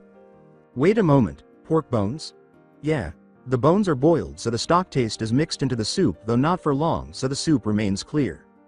The ramen made from that soup stock is pretty good for you, not much fat, vegetables such as cabbages, leeks, onions, and bamboo shoots, with chicken meatballs, fish flakes, and pickled plums as toppings too. The other is the pork bone soup. This has the pork bones and fat of the pigs boiled in the broth for hours in high heat until it's thick and white. This makes the broth have a great pork taste as well as have a thick and creamy consistency that rivals melted butter as well as milk or gravy. Sometimes they add either soy sauce or chicken stock to the ramen as well as a special black aromatic oil that is edible and made from charred garlic or sesame seeds. The other soup stock type is soy sauce broth. This uses either chicken or vegetable stock along with fish and beef with a good mix of soy sauce to give the soup a brown color as well as a tangy, salty, and savory taste, but it is still good to the taste buds. The noodles there are curly then straight like the salt and pork bone soups, though not always. It has marinated bamboo shoots, green onions, fish cakes, bean sprouts, seaweed, boiled eggs, and black pepper along with other spices as well as sliced beef. And the last is the miso soup type. This one is blended with oily fish and chicken broth or lard that makes the soup have a thick, nutty, slightly sweet and hearty taste. Miso soup ramen is very robust and has a number of good toppings: spicy bean paste, butter, corn, leeks, onions, bean sprouts, ground pork, cabbage, sesame seeds, white pepper, and chopped garlic. The noodles there are thick and curly as well as chewy and topped also with sweet corn and butter. That impressed Ayla, who had never heard of this type of food before and could practically taste it from Naruto's description. She then talked to her longtime friend. You sound like an expert on this, Naruto-kun. Hey, not really. Old man Tucci and his daughter Iyame-ni-chan are the real experts. I've eaten ramen in their place longer than anyone. I miss their food and they are really nice to me ever since I was a kid back home. I see. By the way, I have to ask you something, Naruto. What is it, Ayla-chan? After considering her options, Ayla made the decision to talk. You have anything to do today? In order to avoid appearing too much like a lost child, Naruto considered his options and chose to consult the small book he had with him, which was actually his schedule according to Yamato-sensei. He chose to carry a schedule booklet, even though Ayla could never understand the words because they were written in his native tongue, but she was aware that Naruto knew them. Chunin, the blonde, read the schedule and sighed. I've got to do some delivery runs for the taverns today. Ayla let out a sigh but instantly became alert after deciding that she would still have the opportunity to accompany Naruto around the city for the time being. All right, you mind if I join you, Naruto? Not really, but this might bore you, Ayla-chan. After all, I'm just doing some of my usual delivery rounds. Isla answered, shaking her head, "Nonsense. Besides, it's not often I get to visit new taverns and all. I usually hang out only here, so a new place would be nice." As he started working, Naruto made the decision to avoid arguing with Isla. He worked in his spare time, transporting supplies from the market to the taverns, and in addition to receiving a modest but respectable wage for his labor, he would also be able to learn about the most recent events occurring globally. This was advantageous to him because he would be able to learn about the most recent events because tavern owners were good at spreading rumors. In Miley's temple, it was time for several of the young priestesses to go out and see the world and serve the people as priestesses of Miley. 3 of them were close friends of Melissa, and they were also getting close to the time when they would be required to handle missions for the outside world. Jenny glanced over at the students who were currently practicing with their battle staves in the courtyard. Many of them were young apprentices, but there were also a few senior apprentices present. She also had a specific mission for them. Many residents of the villages close to the ruins had petitioned the temple to send some priestesses to clean the area after hearing reports of zombies infesting some nearby ruins a week or two's drive from Ofun. Although she had to wait for Melissa to arrive and discuss the upcoming mission to the temple ruins, she made the decision to send the group on the mission with Melissa leading the team. The head priestess turned to address her apprentice as soon as the concerned priestess arrived. "Melissa, it's good to see you here. I have some important tasks for you." After giving a nod, Melissa addressed her supervisor. "Yes, Priestess Jenny? There is a temple ruin that has a zombie infestation in it. The location was originally considered clean, but now it seems that something foul has taken residence in the ruins. It would be a good place for a number of our apprentices to get as much experience in dealing with the undead as well as learning how to live in the outside world. You will be taking a number of apprentice priestesses to this ruin, and bring your champion along as well. All right." Jenny was quick to notice Melissa's slight flinch and spoke to her student. "I take it something happened in your mission there to the Tarsui forest?" Melissa nodded and told Jenny about everything that had transpired, including the revelations of Naruto's combat skills and their return trip to Ofun. Jenny sighed a little, and although she was disappointed that she and Naruto were still in bad shape, she had to acknowledge that Naruto was doing just what she had hoped he would do to help Melissa adjust to life in the real world. Despite their disagreements, Melissa could see that Naruto's role as her champion would work out well, and the blonde ninja was trying his hardest to cooperate with her. After finishing, Melissa wondered how Jenny would respond to the news of the most recent argument between her and Naruto. She was certain that Jenny held Naruto in high regard, but she couldn't tell why just yet. "Melissa, I apologize, Mistress Jenny. It's just not easy dealing with Naruto being my champion. I see, however, it is by learning the truth about others that we can really put our lessons to the test, Melissa. Anyway, we have to do our duties for now, though I hope that you would at least take the time needed to see the truth of things before making a full judgment on someone's actions. Melissa, it would not be good for a priestess of Miley to be making accusations without proper proof after all." "I understand. Good. I suggest you bring your group into this mission as they will no doubt be given payment. And Melissa, show Naruto some courtesy by thanking him for helping in making the financial debts you have easier to pay. After all, Naruto gave up a good amount of his own hard-earned money to help you." Melissa sighed, knowing that this would not go well in her eyes, but Jenny was correct. She did owe Naruto an apology and gratitude for taking care of her and the others, since she already knew that Meryl and Jeannie were in the tavern they frequently visit when they are not working. It was the least she could do. She met the 3 priestesses who would accompany her on this mission. At that point she knew them well enough to recognize the orange-haired girl, the reddish-brown one, and the deep raven-black one. "We're happy to be traveling with you, Miss Melissa." "Yeah, we'll do our very best. This is such an honor." When she and the other priestesses eventually reached the tavern, Jeannie and Meryl were there. Of course, when she told them about the upcoming mission, Meryl approved of the idea of going there in the first place because they were being paid for it, and Jeannie was curious to see how the trip would turn out. Melissa sat down and sighed a little, wondering what she would do if Naruto ever appeared. The thought of anyone discovering that her chosen champion was an assassin still made her uneasy, even though she was not going to cause a scene like she had in the past.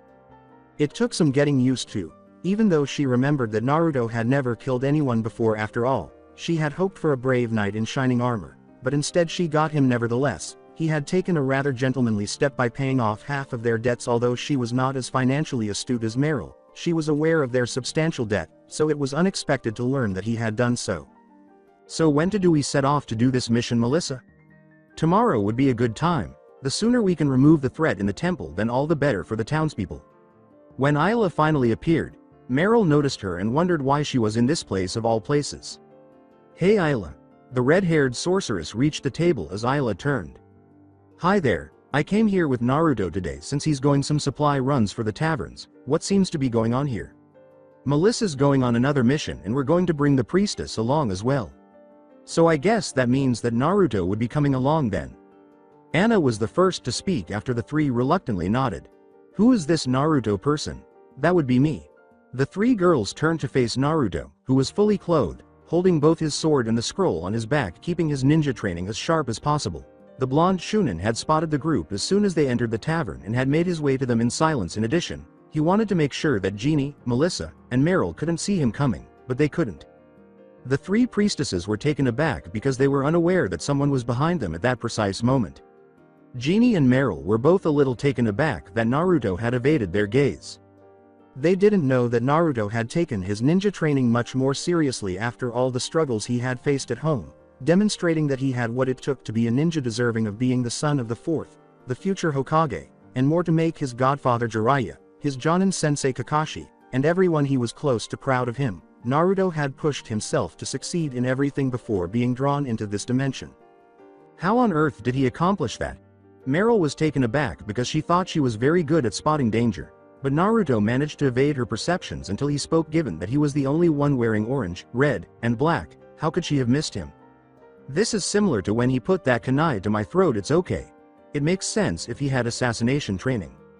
Although she still had a grudge against the blonde shinobi, mage, Jeannie had to concede that she admired his ability to blend in with the background. This was a rather lethal tactic. Naruto spoke after glancing at the three women. Judging from your clothes, you three are apprentice priestesses from the Temple of Meili, which means that they are supposed to be on some sort of a training mission, and Melissa is the supervising priestess. Am I right, Melissa? Melissa continued to give Naruto a stern look, indicating that he was still upset about the charge she leveled against him when he told them he had seen their debt collectors and that, because he had been trained as an assassin, he had killed them. When Naruto asked, she nodded and let out a mental sigh.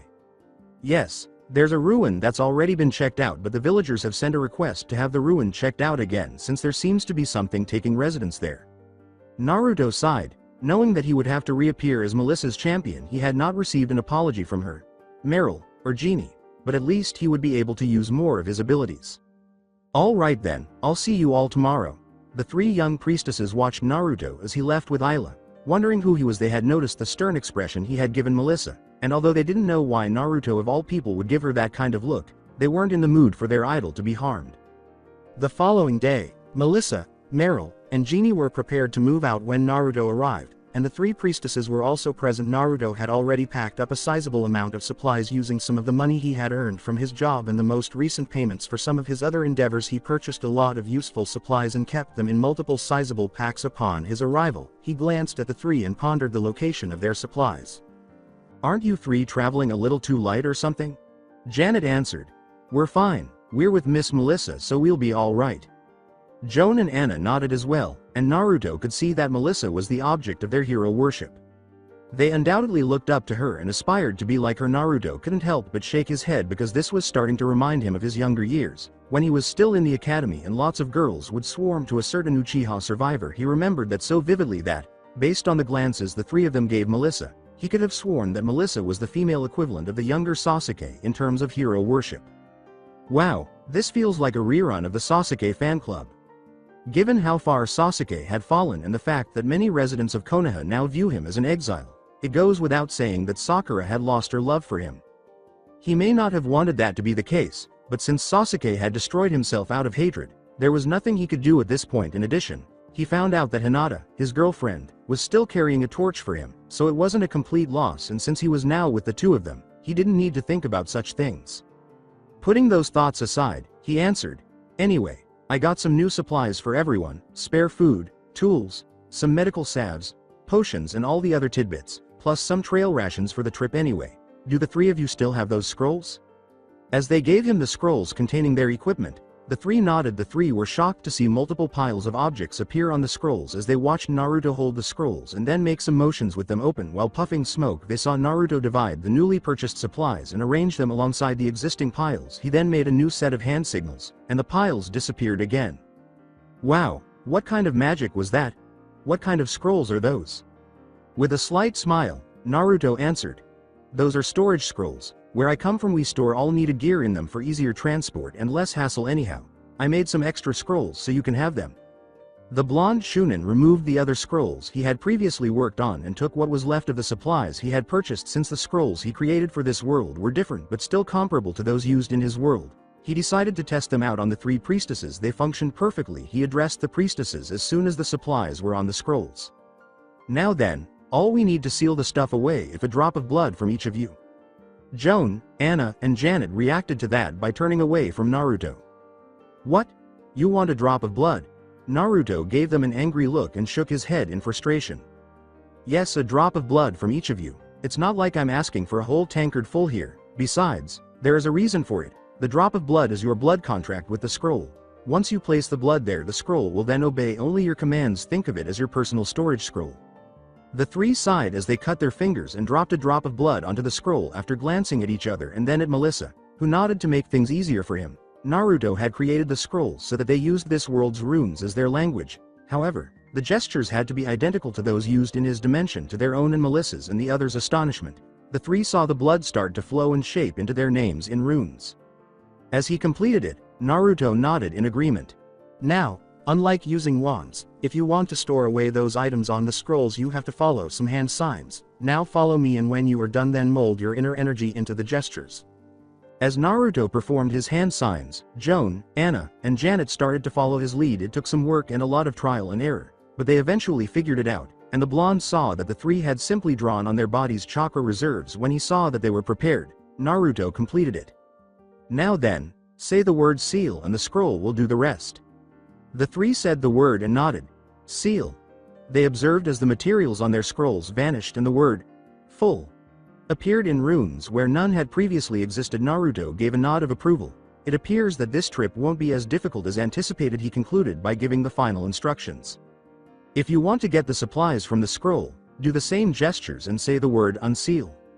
The 3 did so, and to their surprise, the missing supplies reappeared on top of the scroll in that same puff of smoke as they sealed it away. Naruto grinned and handed the scrolls to the 3 after rolling them up. Not bad, you 3 are quick studies. Now don't lose those, all right? It's hard making new ones like them.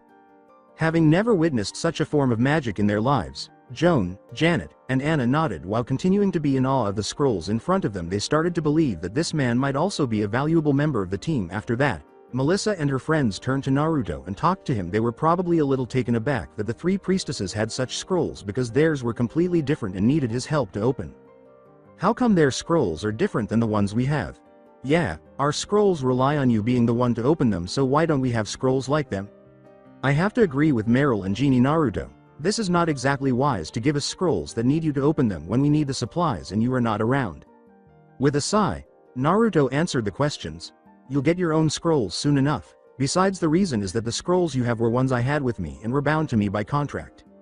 As soon as I get back, I'll see if I have enough supplies to make more of them, so don't ask me again. Besides, the reason I never gave you 3 your own personal scrolls is that you 3 didn't trust me, not to mention that fact that 2 of you have tried to attack me more than once, and the other has considered me as an evil person even after only knowing me for only a few weeks.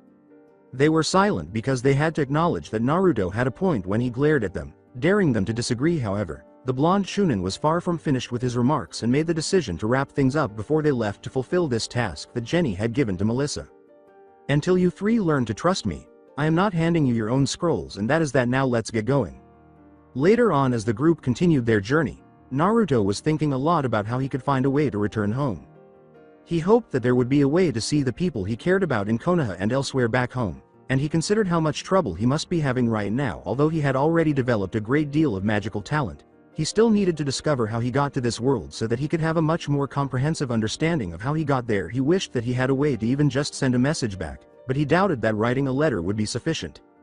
Genie observed that Naruto appeared to be so absorbed in her thoughts that she couldn't help but try to figure out what was causing the blonde ninja mage to be so quiet as the group continued. Is it just me, or is Naruto dead silent? Meryl answered with a shrug. Just as long as he's not getting on anyone's nerves is fine with me. Melissa couldn't help but wonder what was going through Naruto's mind right now as she watched him appear to be lost in thought. She put that out of her mind until Joan dared to ask her a question. Miss Melissa, just who is Naruto anyway? Melissa was unsure of what to say. Should she declare Naruto her champion to Joan and the others? She needed more time to consider how to inform the 3 that he was her champion, so it was still too hard for her to say. She was unsure of how Joan, Janet, and Anna would respond if they learned that Naruto was both a ninja and a mage. Then she made the decision to question Joan about her desire to learn more about Naruto. Why do you want to know Joan? Well, he uses magic like a mage, but he never seems to act like it. He managed to sneak up on us without anyone noticing, and the magic he used on those scrolls he gave is something I have never seen before. Then Anna joined in, yeah, not to mention I have seen him in the temple before, always talking to head priestess Jenny. They seem to be on friendly terms too. Melissa made the decision to tell the truth as best she could. She would not tell the three that Naruto had assassination training just yet, or perhaps never after all. It was up to her. Well, I learned that he is a good friend of the head priestess and is a student in the Magic Guild. Handpicked by Master Karwes himself. His full name is Naruto Uzumaki if I recall. After both of the young apprentice priestesses nodded, Anna finally spoke up. Wait, I've heard of him before. Really? As Anna informed the others of her discovery, she gave a forceful nod. I heard that he was the one who foiled some sort of robbery attempt in the Magic Guild's storehouse for magical ingredients a few months back. They caught the man, but he was literally begging to be locked away for life, and he looked like he got beaten by 100 people at once. It was then that Naruto showed up and the man panicked even more until Naruto hit him to keep him quiet. After giving that some thought, Joan nodded and started thinking about Naruto's adventures in Ofun were apparently not unheard of.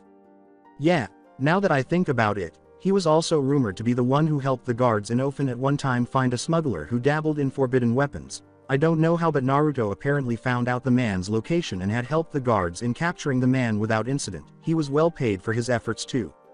Everyone in the three female adventurers group was taken aback by this. It seems that Naruto had been doing a lot of things in Ofun that seemed to benefit everyone, even though he was undoubtedly acting more like a ninja than a mage, as he claimed to be. As the three of them gazed at their pensive friend, they pondered what other gossip there might be about him. Then Janet approached the blonde Shunin and started talking to him. Mr. Naruto? Naruto snapped out of his reverie and turned to face the young priestess. Yeah, is there something wrong?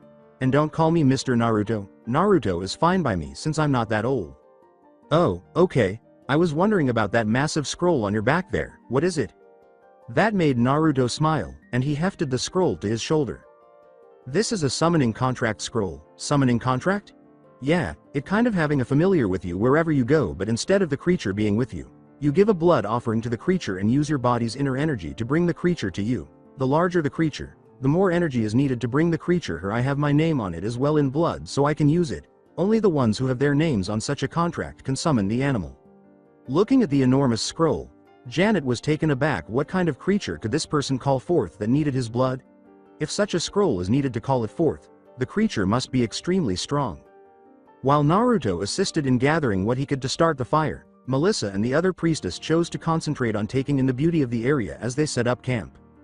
After he succeeded in opening the other supplies, a campfire was soon ready. They didn't need to go out hunting and gathering what they could right now because they had plenty of food with them. It appeared that there wouldn't be any issues tonight as the girls grew accustomed to the circumstances. Naruto, on the other hand, was lost in thought. He had forgotten for months that he would never be able to summon his toad allies, but after considering the possibility, he realized that he might be able to summon his toad summons and have them reverse summon him back to Konoha. This realization was brought about by the priestess's question. I can try, but it's a wild chance. But it didn't take long for him to sense the demon that lived in his stomach coming out. The demon fox made it abundantly evident to his container that the Kyuubi was not in the least bit amused by what Naruto had in mind. You want to use the summoning scroll?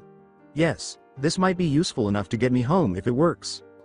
There's one problem with that idea, kid. As you might have known already, the summoning jutsu requires you to have enough chakra to summon a creature that is able to be in the size needed for the amount of chakra you can use. Normally you can summon those two brothers with your already present chakra, but if you needed to summon that mammoth boss of a toad summon named Gamabunta, then you use a combination of my chakra and yours. Follow me so far? Yes. Good. Now then, on with why doing this summoning thing is a bad idea. In order for you to summon one of those toads from your world to this one, you have to use the same level of chakra that you used to summon Gamabunta, and that is just for the two toads you trained with in order to learn combination jutsu. In simple terms, you use up enough chakra to make 3 Jonin drop from exhaustion. If you tried to summon Gamabunta of all things, you would need to be using your Sage mode and my chakra at the very same time, and that can be very exhausting. In simpler terms, you run the risk of killing yourself. Plus, if the toad summons have to go back home, then they would have to burn up a lot of their own chakra just to head back. That is why you cannot use the toad summoning scroll to get home right off the bat. At that, Naruto scowled and addressed the Kyuubi. How about combining your one chakra with Senjutsu chakra? That can work too, but keep in mind you would have to study how to manipulate space and time, and you don't have that training. Only that bastard Madara Uchiha had that ability, as you recall.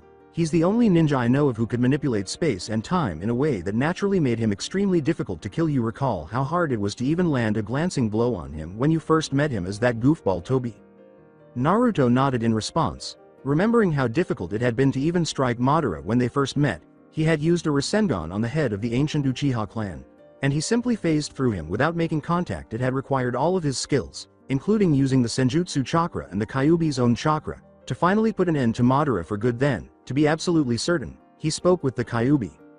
So the reverse summoning jutsu isn't a means of returning to Konoha?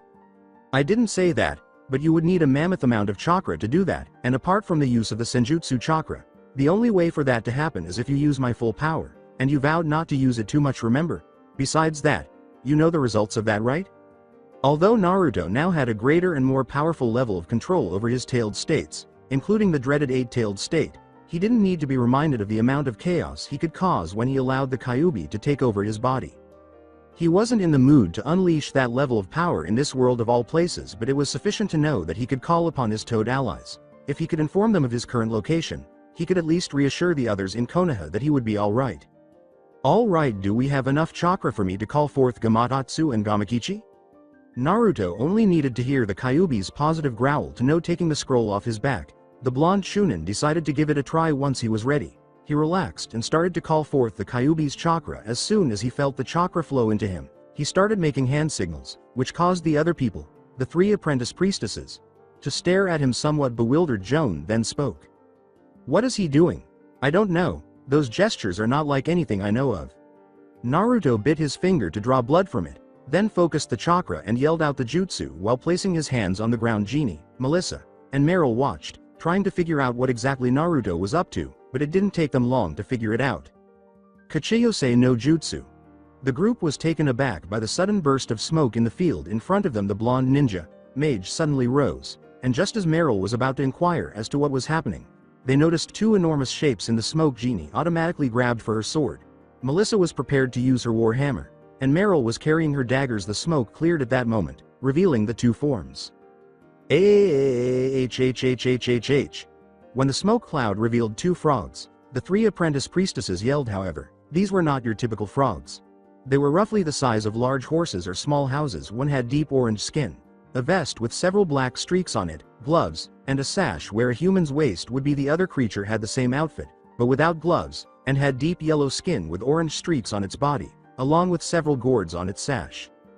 The group of women were getting yet another shock when the orange-skinned creature raised its front limb and spoke to Naruto in human language, as if the sight of the two enormous creatures wasn't startling enough. Yo! Naruto-san. Good to see you here. The red-skinned frog summon was still wearing the sash, vest, and gloves he wore when he first joined Naruto all those years after the training with Jiraiya. Since then, if Naruto didn't need the heavy muscles but something a little more precise, he would call on both Gamakichi and Gamatotsu. Naruto grinned at his old friend Gamakichi, who was accompanied by his younger but no less large brother Gamatotsu. He had taken a great risk by using the Toad summoning scroll, but it seemed that since the animal summoning jutsu crosses locations, it could very well cross dimensions. Nevertheless, it had taken a lot of chakra from him to the point where he almost felt like he was going to pass out. He knew that if he ever ran out of his own chakra, he would die.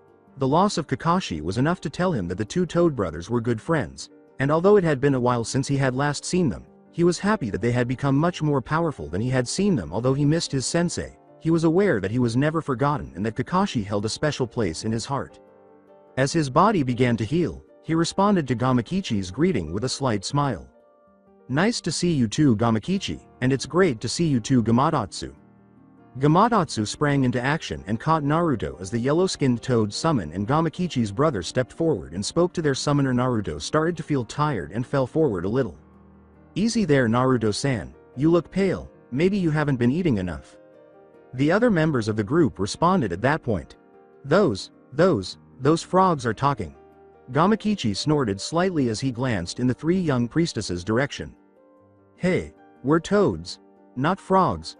Melissa pondered what was happening because, out of all the things she had anticipated from her champion, calling forth enormous toads with the ability to speak was completely unexpected. Meryl was still processing that the toads were speaking to them, and Genie was watching this with wide eyes as she saw the creatures. Gamakichi glanced around before addressing his summoner and potential friend.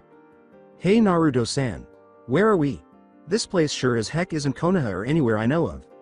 With a sigh, Naruto answered Gamakichi's query. "I promise you that we have a lot to discuss. By the way, how is Gamabunta-san doing?" Gamakichi answered with a smile.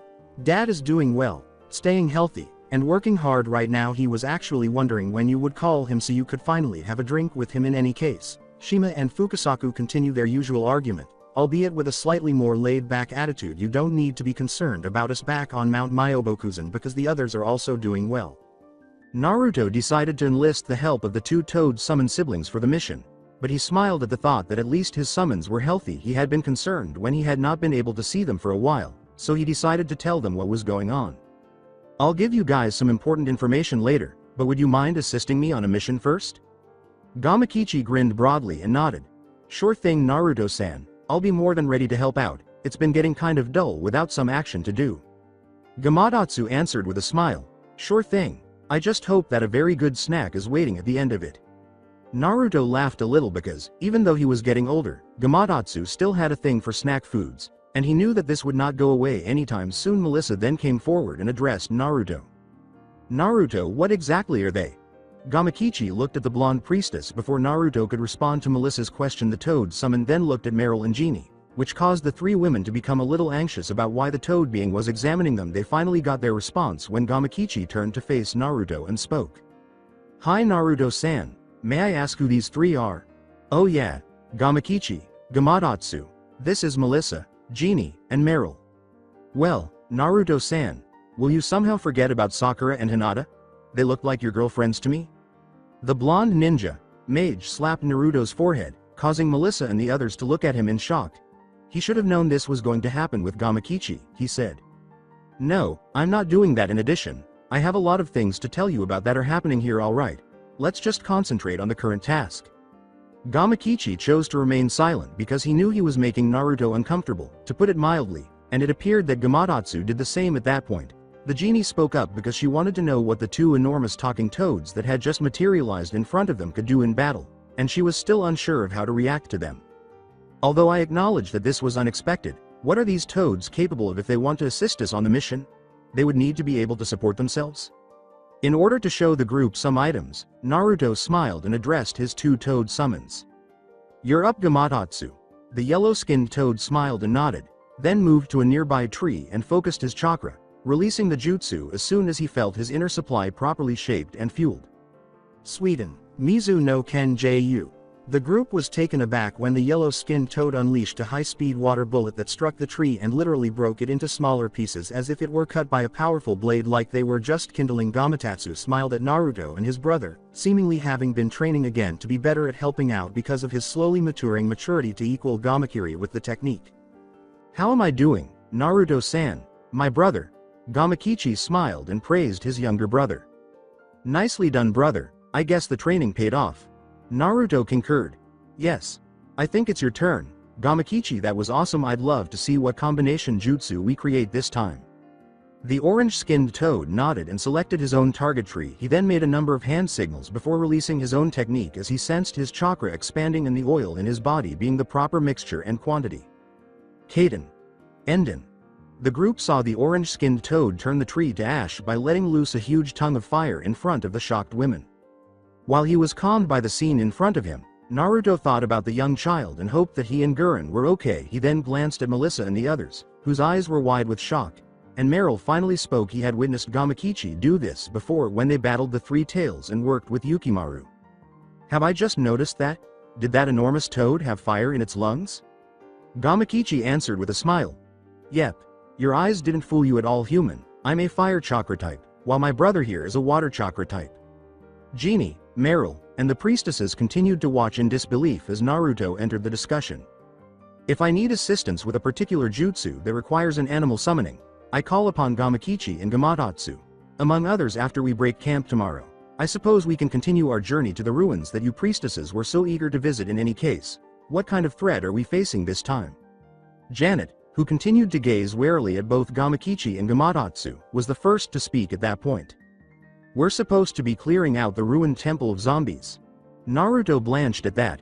He had a fairly strong dislike for anything that dealt with the undead, and he had been scared to death on multiple occasions when he was on a mission in the land of birds with Neji, Lee, and Tenten, along with Kakashi, to help deal with some sort of ghost haunting the country.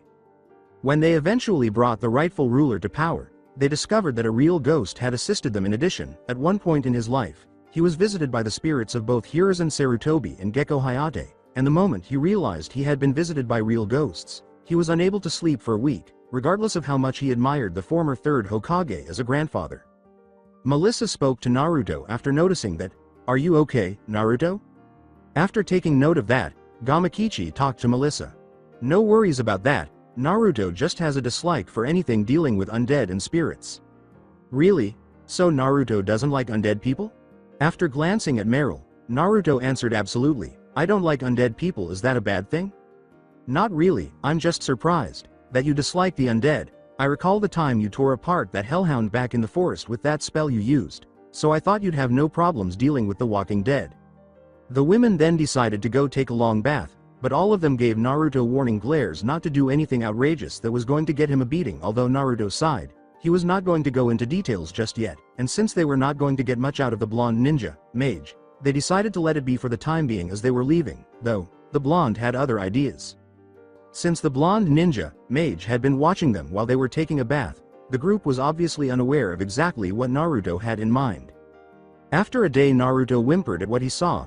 The temple was in a terrible state, with fragments of it scattered all over the floor. Now this one wrecked place. The three priestesses were then addressed by Melissa.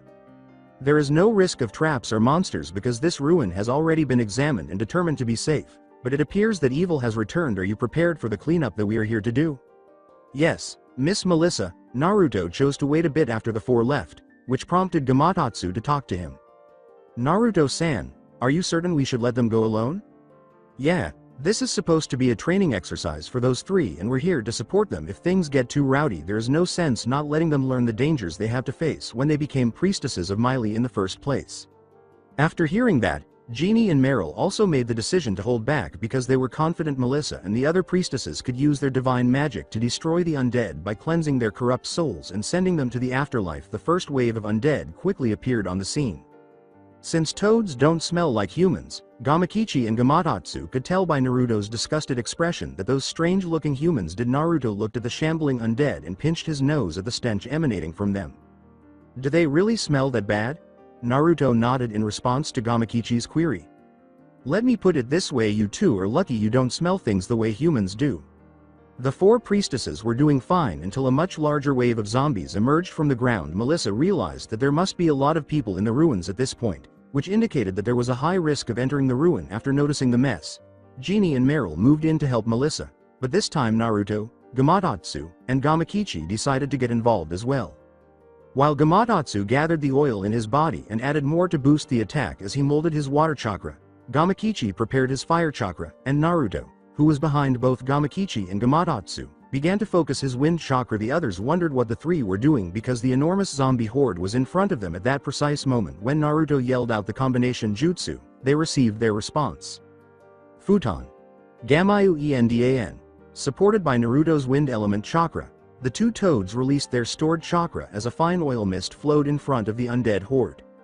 This was followed quickly by a huge explosion of flames that quickly covered the zombie horde in front of them. The result was a single, enormous blast that instantly burned the zombies, turning the enormous horde into pure ash in a heartbeat. The women who witnessed the move were taken aback by that. Melissa had never imagined that she would ever witness such a move, and it's possible that Meryl and Jeannie were thinking the same thing. The blonde shinobi, mage, quickly covered his mouth and nose with his coat as the stench hit him, and Naruto stepped away from both Gamakichi and Gamatatsu as soon as the smoke approached him.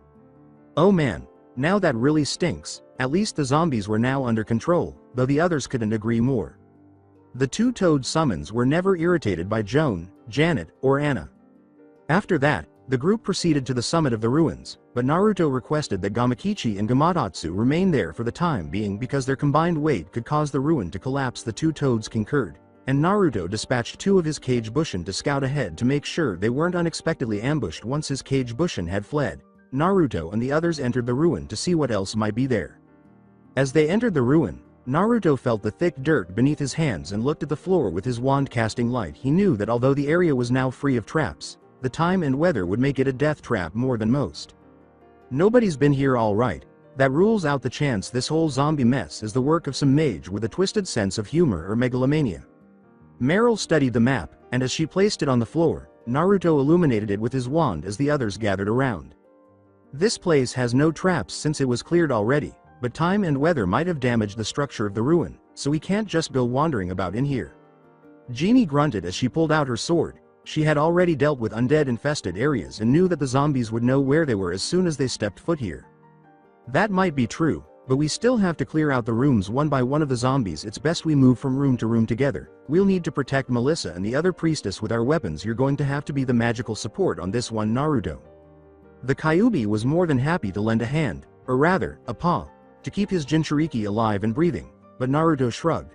Sensing that this ruin would be problematic, the blonde then conversed with his Biju in his mind. Any indication of trouble? Not at the moment, Kit, but the undead are a big-time annoying bunch. They're not the full threat though. This entire ruin is one big death trap. The floor might be having weak areas and so could the roof, so watch it. Naruto nodded while taking a close look around the room, but as he went, Naruto heard the stones beneath his feet start to creak. At first, he didn't understand the danger, but shortly after, he remembered that type of trap in one of Orochimaru's hiding places that he, Jiraiya, and Sakura had visited in Rice Country when they were looking for Sasuke following his defection. With that in mind, he paused and turned to warn the others. Don't go. Melissa moved forward and stepped on the same spot as him, so the warning was too late, and the stone finally gave way beneath them. Naruto had ample opportunity to use profanity in his mother tongue. Here we go again. As the others watched and screamed, Naruto and Melissa both fell through the enormous hole that had developed beneath them. Melissa, Naruto, in the ruin's lowest point. Naruto stood up and looked around as the pile of rubble was blown apart. The blonde Chunin screamed in agony. As soon as he regained consciousness, he dropped his wand in the same places where they were, and he quickly caught Melissa in midair and used his body to protect her. He knew that the floors below them would be damaged and destroyed by the stones that fell, but he knew that the landing would be extremely painful, and he was correct. Oh, now that hurt. He ignored that, though, and while the Kyuubi started to heal his wounds, he noticed that his wand was still intact. He picked it up to cast light again and looked around to see where he was. Then he remembered Melissa was with him, and he looked to see that she was also on the path to full recovery, though he needed to make sure she was okay. Melissa, you okay? The blonde priestess rose slowly on her hands and shook her head. I think I'm fine, though I think I got some cuts. Let me see. As he stabilized his wand by pressing its end against a crevice in the floor, Naruto examined Melissa's hands and noted that the cuts were not severe enough to require medical attention. As he talked to Melissa and felt his body healing itself, he took another look at them. You don't have any serious wounds. We'd better find a way out of here fast. Melissa nodded in agreement. She had to ensure the safety of the young priestesses because she would never be able to forgive herself if they were killed in combat. You're right, I'm ready. Let's go. Naruto. To make sure he was completely awake from the pain and had regained his bearings, Naruto shook his head after hearing shambling footsteps and a familiar stench. The two of them were about to move on in search of a way out when Naruto turned up the light and they noticed more zombies approaching. Not these guys again. He saw more zombies approaching after Melissa used her magic to eliminate them. It appears that they had landed in a huge zombie nest. Melissa noticed that things were becoming worse as she looked around. Upon noticing that more zombies were entering, Naruto realized that they would be surrounded unless they had some space to move around. In addition, the place's stench suggested that the chambers might be filled with potent gases, which could be dangerous if they were flammable. In light of that, he swiftly set his magic wand down on his belt and faced Melissa. Melissa, how much do you weigh? What? That's the worst question you can ask a woman, Naruto. I'm not asking it to make you angry here. How much do you weigh? I don't know for sure, but I think I'm mid-weight. Good enough. Whatever you do, try to hang on. We're going to need to move quick. After swiftly grabbing Melissa in his arms, Naruto proceeded to run through the zombies and toward the wall. To Melissa's astonishment, before she could warn him to stop, Naruto started running up the ruin's walls and toward the roof. When she looked, She noticed that Naruto's feet were covered in blue energy. Naruto was able to stay on the wall somehow thanks to this energy. Although she had previously witnessed him using it, she had assumed that it was typically reserved for use in combat. Naruto spoke to Melissa as soon as they were close to the roof, suggesting that it was now being used for other purposes. Now hold on real tight, Melissa, and here's hoping you don't weigh as much. Naruto started to walk on the corridor's roof, and Melissa barely had time to react before she obeyed his orders. She gave the blonde ninja mage a tight embrace out of fear, so much so that, in Naruto's imagination, her embrace would have rivaled Sakura's. He ignored that as he ran on the roof, hoping that the rest of it would be more difficult to collapse than this one. Fortunately, he had left the Toad summoning contract with Gamatatsu and Gamakichi, so it was not lost. As soon as he reached the hole, he quickly summoned more chakra and leapt off the roof, grabbing the rim and hauling himself up and landing on his back. Oof. Melissa was still holding Naruto close and still in shock as she remembered how she had just moments before seen her champion walk on walls and then on the ruins roof. She couldn't believe what she had seen at the time. By all rights, what Naruto had done would have been impossible, and she knew then and now that there was no magic involved, that he had not used any magical words or incantations, and that he could not have used his wand when he lifted her. What kind of person was her champion, and could all ninjas perform those things he had just? Though she was fully clothed and undoubtedly in the same state as when they first met in that ritual she was in at the temple, Naruto opened his eyes and was given the opportunity to see Melissa hugging him tightly and to feel her form on his own. He couldn't help but feel his body react to her presence, and Melissa looked directly at him at that precise moment. Melissa noticed the whisker marks on Naruto's cheeks and couldn't help but be intrigued by them. At first she wondered if they were tribal markings of some kind, but they weren't paint at all. Melissa's face was only inches away from Naruto's face, allowing her to see his eyes and the rest of his features. Furthermore, at this close distance, she couldn't help but notice how well-defined Naruto's features were. The blonde priestess felt a warm sensation strike her body at that precise moment. Naruto was feeling a little uneasy, but not in a negative way. This would have been something straight out of the pervy sage's own books if they weren't in the middle of a huge, undead-infested ruin. He dismissed that idea as he resisted the urge to flush from the sensation of Melissa on top of him and the sensation of a particular pair of. Oh no. Not right now. Melissa, not that I mind the situation or anything, but this is hardly the place for this kind of thing. Melissa let out a gasp, hurried away from Naruto, put her arms across her chest, and responded angrily. What are you implying? I am not that kind of woman. Knowing that he had offended her, Naruto made the decision to get up and make amends before their relationship deteriorated further. He had to acknowledge that the glistening priestess had a very well-toned body, but he spoke to Melissa in the best tone he could manage as soon as he stood up. In addition to, it's best to stay away from those thoughts for the time being. Sorry about that, but I have to be honest about something. If we were not in this kind of place and in this kind of situation, then I would have enjoyed it. That made Melissa flush, so Naruto pulled out his wand and they were in a much larger room than they had been in before. There were several passageways and tunnels, and he had no idea how long they would be stuck here, so he knew this would not be an easy task. That's when he got an idea. He could scout the area with his kage bushin and figure out how to get out of the mess they were in right now. After that, he examined Melissa to make sure she had not sustained any new wounds. He was aware that they would have to battle their way through the zombies that had taken over the entire area until he was certain Melissa was okay. You all right, Melissa? Do you have any new injuries? Melissa nodded after checking herself to make sure. She was fine except for a few minor scratches and smudges of dirt on her clothing and robe. I'm all right. Good. I'm going to send my kage bushin ahead so they can find us a way out of here as well as avoid any more of those pitfalls. Not to mention slow down any of those walking undead.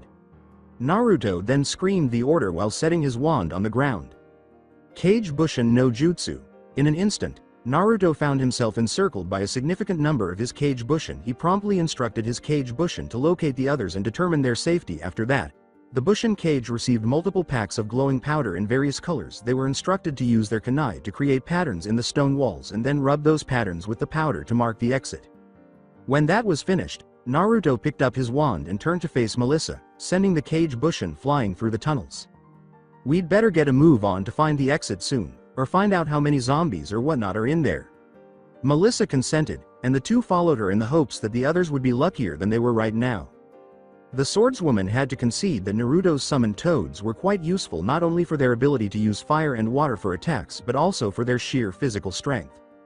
Jeannie and Meryl were able to repel the next group of zombies as the three priestesses dealt with them using holy magic, while the two enormous toads were able to easily thrash them away with water bullets and fire tongues as the next batch was quickly handled. Meryl concurred with that assessment as well and spoke with Genie. Since there was a possibility that others would be in the area before them, they had to depart. Got to give these toads credit, they certainly are good fighters. As Gamakichi and Gamatatsu watched the now defeated zombie horde, Genie nodded. Yeah, so that scroll Naruto has been carrying all this time summons them, huh? Makes me wonder why he never used them in all the times we've seen him carrying it. After giving it some thought, Genie expressed her viewpoint. Maybe that technique or spell that uses that scroll must drain him of large amounts of his magic, so he reserves it for important situations. I've heard of some spells that require extreme caution to use when in battle after all, and some wizards or sorcerers use those spells as something of a last resort. Meryl gave that a nod. Joan and her friends hoped that Melissa would be okay and that Naruto would keep her alive because they wished they could find her, but there were too many zombies for them to handle alone. Returning to the ruins, Naruto kept his senses sharp and remained silent as they navigated the darkness with his wand lighting their path. He was certain that the zombies might emerge from the shadows and attack them. They continued on, and Naruto turned to check on Melissa. The priestess appeared to be fine at the moment, but he was lost in thought, so he made the decision to talk to her as of right now. His cage Bushin had not reported anything back to him via the mental link, indicating that they had not yet been dispersed. Then he made the decision to try to learn more about her. So, how did you get involved with the Church of Miley, Melissa? Melissa answered with a sigh. That's my business, Naruto. Really? I remember that China said you brought with you before when we first started out. That set was only possible to acquire if you were nobility. From what I understand, nobles have all the advantages they could ask for since they were entitled to it by birth. So why would you decide to be a priestess of Miley? You're not going to let this go? If you don't want to answer my question, then that's all right by me. I was just curious what there is to know about you if you and I are to help each other. Since Naruto wasn't insulting her in any way and was just interested in learning more about her, Melissa should at least respond to his question since she could tell it wasn't malicious. In addition, Jenny suggested that she might learn more about her champion. I left my family behind because I didn't agree with something they planned for me. I knew that the only way to avoid the plan they had for me was to join the Church of Miley. And besides, I always wanted to be a priestess, to go see the world, go on adventures, be famous, and of course, be able to have a hero to be proud of. Instead, you got me instead of the shining knight you had envisioned, am I correct?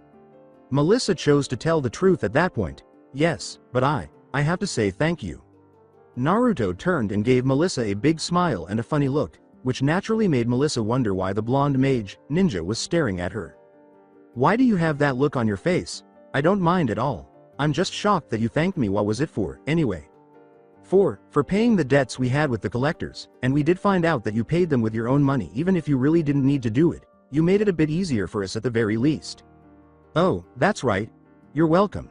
Even though I'm not perfect, Melissa, at least my heart is in the right place. Melissa had to agree with that to some extent, but she chose to ask Naruto her own question. She promised not to share her reasons with anyone and had yet to tell Naruto the specifics of the plan she disagreed with, but Naruto was able to extract a good amount of information from her. How about you, though? How about me? You are a ninja, but why? Your parents would undoubtedly have disapproved of your ninja status. Even though you're not from my homeland, I still. Naruto let out a sigh and turned to face Melissa, his expression pained. As you may know, I've wanted to be a ninja since I was a young child because it gave me the opportunity to truly be someone in my homeland. Aside from that, I was raised as an orphan for the majority of my life because both of my parents were ninjas and the best in their respective eras until my mother became pregnant with me. They both passed away when I was born. You're fortunate in that sense. Even if you don't agree with your parents, they're still there. Melissa was taken aback by this and came to the realization that, despite her desire to avoid her family and their plans for her, they were at least still present. Naruto usually gave off the impression of being calm, relaxed, and quick to laugh or do other things, but in this instance, he seemed different, and for good reason. His parents' deaths must have been difficult for him. Oh, I apologize. I know. I got to know who my parents were in the end and I'm happy to have been able to learn about them. Maybe when this is over I'll show you a picture of them, but until we get out of here that's going to. The blonde realized that using high-level spells in such a small space with a rather unstable structure was out of the question, but for the time being he could use both his normal spells and his sword. He knew that the best chance for them to fight their way out was for him to give Melissa the space she needed to cast her spells. Naruto stopped at that moment, and his face became deadly serious. This was enough to make Melissa wary as well, as they heard the shambling moans that informed them that company was approaching. As he spoke to Melissa, he held his sword in one hand and his wand in the other, preparing to fight. Melissa, get behind me. I'll give you time to work your magic, so concentrate on that. Melissa nodded because she could see that Naruto's actions made sense as they started to fight their way through the zombies that came at them. Naruto used a number of low-level fire spells, demonstrating that he knew that fire was a good alternative if one didn't use divine magic when dealing with the undead, and his skill with the sword was also not so bad. Naruto then led them through the area until they reached another chamber, where he stopped and looked at several paths with different patterns with glowing hues. He chose to take a moment's rest as he felt the Kyuubi's chakra flow into him again to help him recover. He waited, and soon after, he smiled and went in a different direction where one tunnel had deep silver patterns. "We're going this way, Melissa. This is the best way out." "How are you aware?" "My Kage Bushin found his way out to the sunlight and mapped out the route before he poofed away, so we can take this route. The others weren't so fortunate. They either encountered dead ends or had to vanish before being overpowered." Melissa was taken aback because she had assumed that Naruto's ability to create clones was only used for fighting and distraction. She had no idea that they were used in this way as they made their way through the corridor that Bushin, the Kage who had discovered the escape route, had mapped out. The blonde priestess was growing weary from using up a significant amount of her magic, but Naruto appeared to be unfazed and chose to pause for the moment when she began to pant. He approached Melissa and noticed that she needed a rest because she was exhausted. "Are you okay?" "I'm fine. Just tired." "Take your time. Just a few more flights of stairs and a good dash through a pair of tunnels to the right and then straight ahead and we're out of here." "How did your tell you that much?" "Since the Kage Bushin is a real clone and not just a stationary one, it can move ahead of the real ninja and gather information while also identifying any traps and weak points in a location's defenses. This is why it is used for recon work in ninja lore. As soon as the Kage Bushin vanishes, the knowledge it acquires is transferred to the actual ninja, allowing the ninja to avoid being found and hurt. You get it now, Melissa?" "I guess so." They continued to try to find their way out by following the path made by Naruto's Kage Bushin, while destroying as many zombies as they could. Melissa was impressed. She had no idea that it was actually used in that fashion, so it was no surprise that he had sent them ahead before they left the area. Perhaps there was more to Naruto than she initially believed.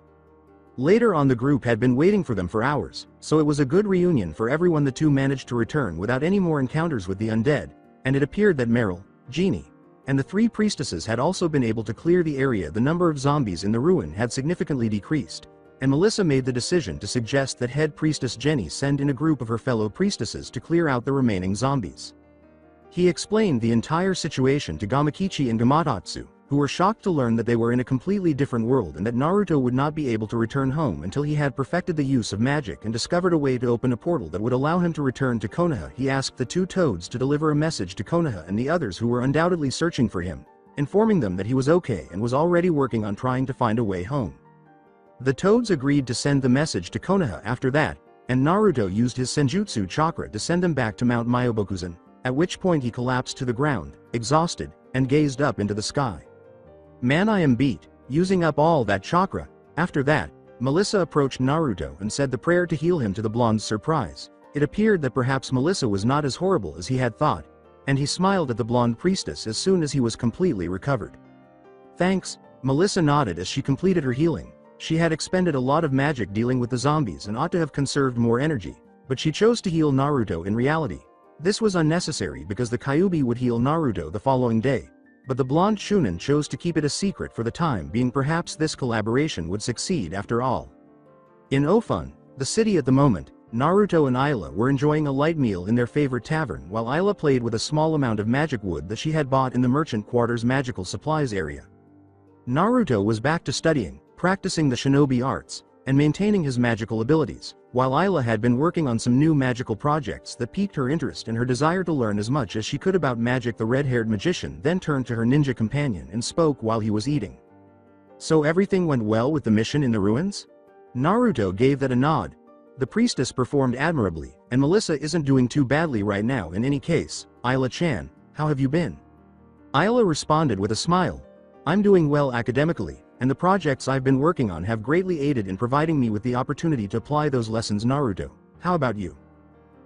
Still doing well, though I still think that it will be a while before Melissa and her group get to trust me well enough." Ayla let out a sigh at that and turned to face her longtime academy friend, who was clearly attracted to her despite his opposition to her actions. She was eager to begin planning something right now and was more than willing to do whatever it took to win him back. That train of thought was interrupted when a man entered, probably wearing some kind of noise-producing armor, and several of the male and female customers started to gasp and sigh. This caught both Naruto's and Ayla's attention, and Naruto chose to concentrate on the newcomer out of curiosity.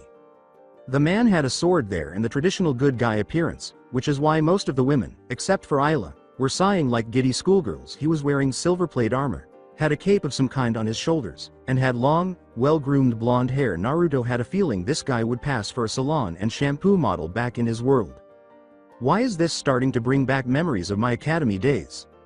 Even though he didn't like Sasuke, he knew that at least with his skills, the guy could back up both his words and his looks when the women back in Konoha used to swoon over his former teammate back in the academy.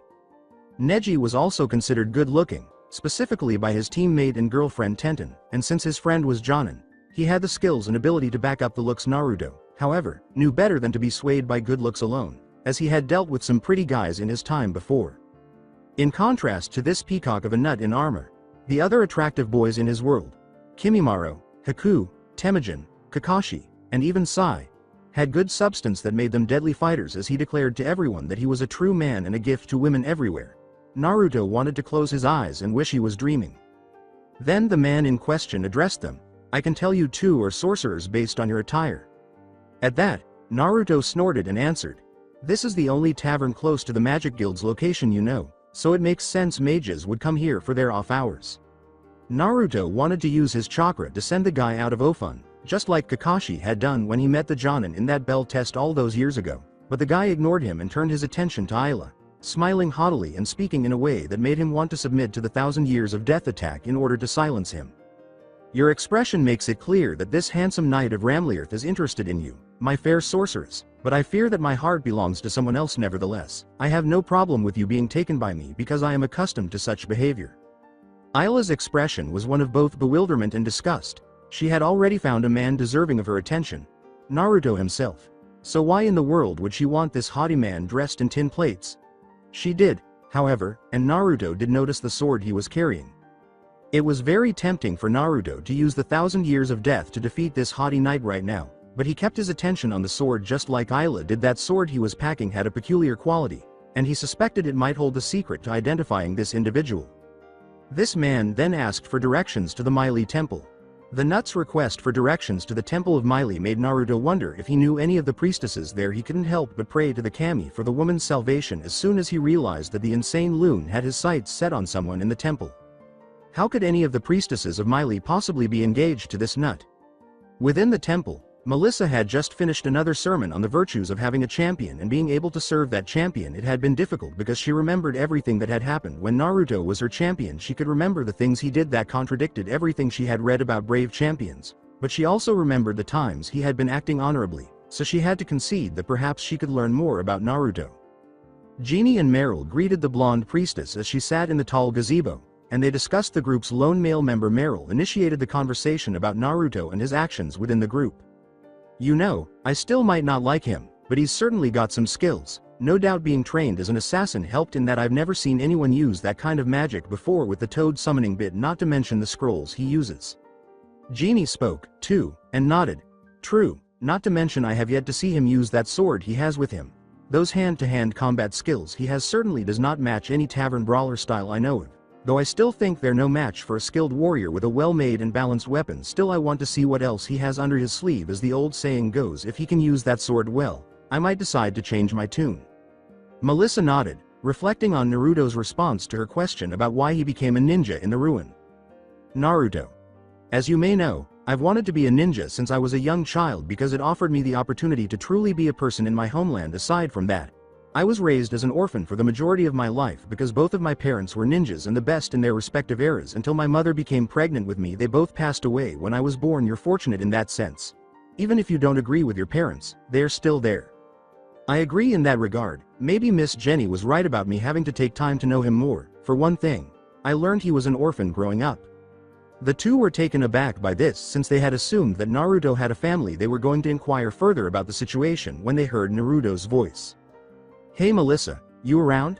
They turned to see Naruto with Ayla by his side, but Melissa froze like a rock in horror when she saw a certain knight in armor, blonde, and wearing a cape. The moment she recognized him, she started to scream in shock and fear. It can't be. Jeannie and Meryl were taken aback by this and questioned what had become of Melissa. They looked into what was happening and how Melissa knew this specific individual, but Melissa spoke slowly before yelling the name. "Conrad? My darling Melissa, I have come for you?" Naruto and Ayla observed what was happening in front of them as Conrad passed them in front of Melissa. As the newcomers, Jeannie and Meryl were a little taken aback by everything that was happening in front of them at that point. The two started talking to one another. "Who the heck is this jerk? Does Melissa really know this person?" Naruto was then addressed by the swordswoman. "Where did you run into him?" "The prancing screwball here went into the tavern. Me and Ayla-chan were sitting in and he was asking for the directions to the temple of Miley, so we came here. Don't blame me on this, I'm just as confused as you two are." Shortly after, Conrad started spewing nonsense that left everyone, including Melissa, stunned. Naruto was the first to speak up after hearing Conrad mention flowers, which he found incomprehensible. Although he thought flowers were lovely, the ones Conrad mentioned made him sick to his stomach, and that was saying something because it took a lot to make Naruto feel better. One scenario that nearly did so was when he had to eat the food that Fukasaku had prepared for him during his senjutsu arts training on Mount Myobokuzen. That may seem strange to most people, but they had never had to consume cooked, stewed, fried, or boiled insects and larvae before. Toilet cockroach flowers? What the hell are those? The blonde priestess in question appeared to be about to slap the man silly, throw up the contents of her stomach, stomp away like a crazy bull, or wish she could just die and fade away on the spot. But Conrad didn't seem to notice and kept bothering Melissa. Naruto hoped she wouldn't do any of them in any particular order. It was then that Meryl addressed him. "I feel like I'm watching a bad play in community theater." While Ayla was doing her best not to scream at Conrad's naturally strange behavior, Jeannie nodded and asked herself, "What the hell is going on?" This man looked like something from a mental institution, and he thought he was a knight. Naruto couldn't resist the urge to laugh as he watched the events unfold, but he tried his best to control it since he knew Melissa wasn't in the mood for jokes at her expense, and if there was one thing his life had taught him, it was that to offend a woman in any way was to demand a beating. He recalled how Sakura had severely beaten him on a few occasions in addition to numerous other times. In addition, he had already started to gain Melissa's trust, so he wasn't going to ruin that just because he thought the whole thing was kind of funny. He would have to be completely blind, though, to fail to see the humor in this whole situation. Melissa was completely revolted by the knight in shining armor that appeared in front of her, rather than appreciative of it given that they appeared to have some past together. He had a hunch that there was more to this than what he was seeing. Before long, the Kyuubi itself became involved. Even though it was a 1,000-year-old demon, the demon fox found this man's display to be rather repulsive by all standards. "Kit, do you know this nut job's identity?" "Not a clue, but I can tell Melissa knows him, and based on her behavior, I believe she wishes she hadn't. So there are two of us. Something about that sword intrigues me." "You also felt it?" "Yes, it seems to me that this loon is utilizing some kind of magical artifact, but I'm not sure what it is at the moment." Melissa abruptly grabbed him by the arm and started talking to Conrad, interrupting their mental exchange. "You can go back to Ramlierth and find someone else." "Conrad? What? Why?" "Melissa, who is this sorcerer supposed to be to you?" Melissa answered with a scowl. "This is the man chosen for me to serve as my champion." "Conrad? What? Impossible." Naruto was taken aback by this abrupt change in circumstances. When Melissa took his arm, he turned to face Conrad, who appeared to be in complete despair because of their conversation with the Kyuubi and his memories of encountering conceited people over the years. He was not aware that this man was the reason Melissa had initially left her family to join the priests of Miley. He was the man she was meant to marry and was also her fiancé. With a sigh, Naruto gave a brief response. "There's truth to that actually. Melissa was given a message by Miley saying I'm the man she's supposed to serve as her chosen hero. Not that I have much choice myself at the moment, but I'm okay with it for the time." "No. This can't be. How can you pick him over me, Melissa? How can he compare to my good looks, my long legs, my ability to write poetry? He's just a commoner mage."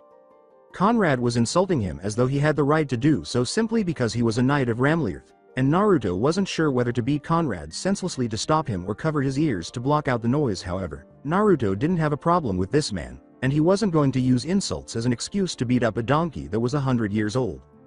"That is the truth, Conrad. Miley, the god of war, gave me a divine message showing that Naruto Uzumaki is the man who is my chosen hero, and as he is my chosen hero, he is the man I will serve and no other." Conrad appeared to be on the verge of suicide or something similar as he was completely stunned. "I hope that you will understand and find someone else to love you back in Ramlierth, Conrad." Nevertheless, Naruto could see that this fool would not give up easily, and the ninja, mage, was not let down by Conrad. I will not accept this. Then Conrad turned to face Naruto and gestured with his hand. I challenge you to a duel of honor. Naruto was taken aback. This man was inviting him to a duel? What? You heard me, you low-born peasant mage. I challenge you to a duel of honor for my love Melissa. Now hold on here, didn't you already get the hint that Naruto will accept this challenge? If you win in the battle, then I will go with you to Ramlirth, and be your wife, but if he wins, then you will have to swear to leave me alone for all eternity. The blonde Shunin turned like a bullet at that, staring at Melissa in complete shock. It took the ninja mage a moment or two to process what had happened, and he did not like the implications that were in front of him. Melissa opened her mouth to continue, but Naruto interrupted. I need to talk to you right now, Melissa, and no arguments. After they had moved away from the others, Naruto turned to face Melissa, his expression sour as he gazed at the priestess. There was something in his voice that told Melissa to comply with his request. You want to explain to me exactly why you dragged me into this? Melissa went on to talk seriously, saying that she had been really shaken by Conrad's appearance. She had assumed that leaving her family and becoming a priestess would finally get rid of her unwanted suitor, but it appeared that Conrad had managed to get around it, and that scared her to no end. She was able to speak to her angry champion and organize her thoughts.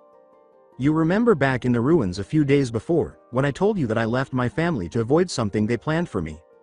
After giving that some thought, Naruto remembered the Screwball Knight's declaration that Melissa was his future bride. He immediately connected the dots and gave her a disbelieving glance. Wait a minute, he's the reason you left your family? Yes. They wanted me to marry Conrad when I was older, but the very second I saw him I despised him.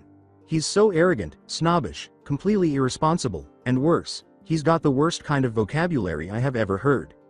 Naruto was perplexed as to why Melissa didn't simply say no to the entire situation, but the look of pure disgust on her face when she talked about Conrad was more than enough to indicate that she has a genuine grievance against him. She had every right to refuse the entire proposal because, after all, she was a member of the nobility. So why didn't you just put your foot down and said no to the whole thing in the first place? Melissa gave Naruto a dejected glance before responding. I tried to tell my father to call off the whole thing, but he insisted and nothing I said changed his mind. Conrad's family were very influential and there was not much my father could do match their standing in the society, so I decided to leave and become a priestess of Miley. Please Naruto, I can't have Conrad as my fiancé, it's against my will. So what exactly do you want me to do about it? Kill him in that duel or something? No, just fight him and defeat him so he can leave me alone. Naruto rubbed the bridge of his nose and shook his head, realizing that being pulled into an old romance gone wrong was the least of all the problems he could encounter. The fact that he was being pulled into this whole mess by Melissa out of desperation, even though it wasn't his fault, seemed to remind him of the time he, Kiba, and Akamaru had to escort a man who had an unhealthy obsession with a teacup. That mission was extremely difficult because they were risking their lives for a man who didn't give a damn about them other than making sure the teacup was safe, but it ended without any major problems. Then he glared at Melissa and started talking. Listen here, Melissa. I did not agree to be stuck between the two of you on this plan of your respective fathers, and I certainly did not agree to fight Conrad for you at the drop of a hat. Can't you handle this one on your own? You're smart enough to figure something without dragging me into this, aren't you? Melissa wished she could right now, but the man in question interrupted and confronted Naruto directly as she was about to say anything more desperate to persuade him to fight in her place against Conrad. You there? You may be Melissa's champion, but when I show to the world that I am the better hero for Melissa, not you. Unless you accept my challenge for a duel, I will expose you as nothing more than a fraud and a weakling for trying to take what is rightfully mine.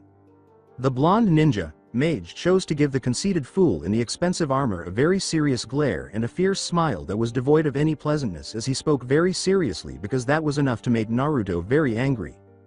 Let's get one thing straight, Conrad. You remember those words you just said? Because when I'm done with you, you are going to be the one leaving the arena in pieces. I accept your challenge, Conrad, so you better have an undertaker ready to take your measurements for your casket.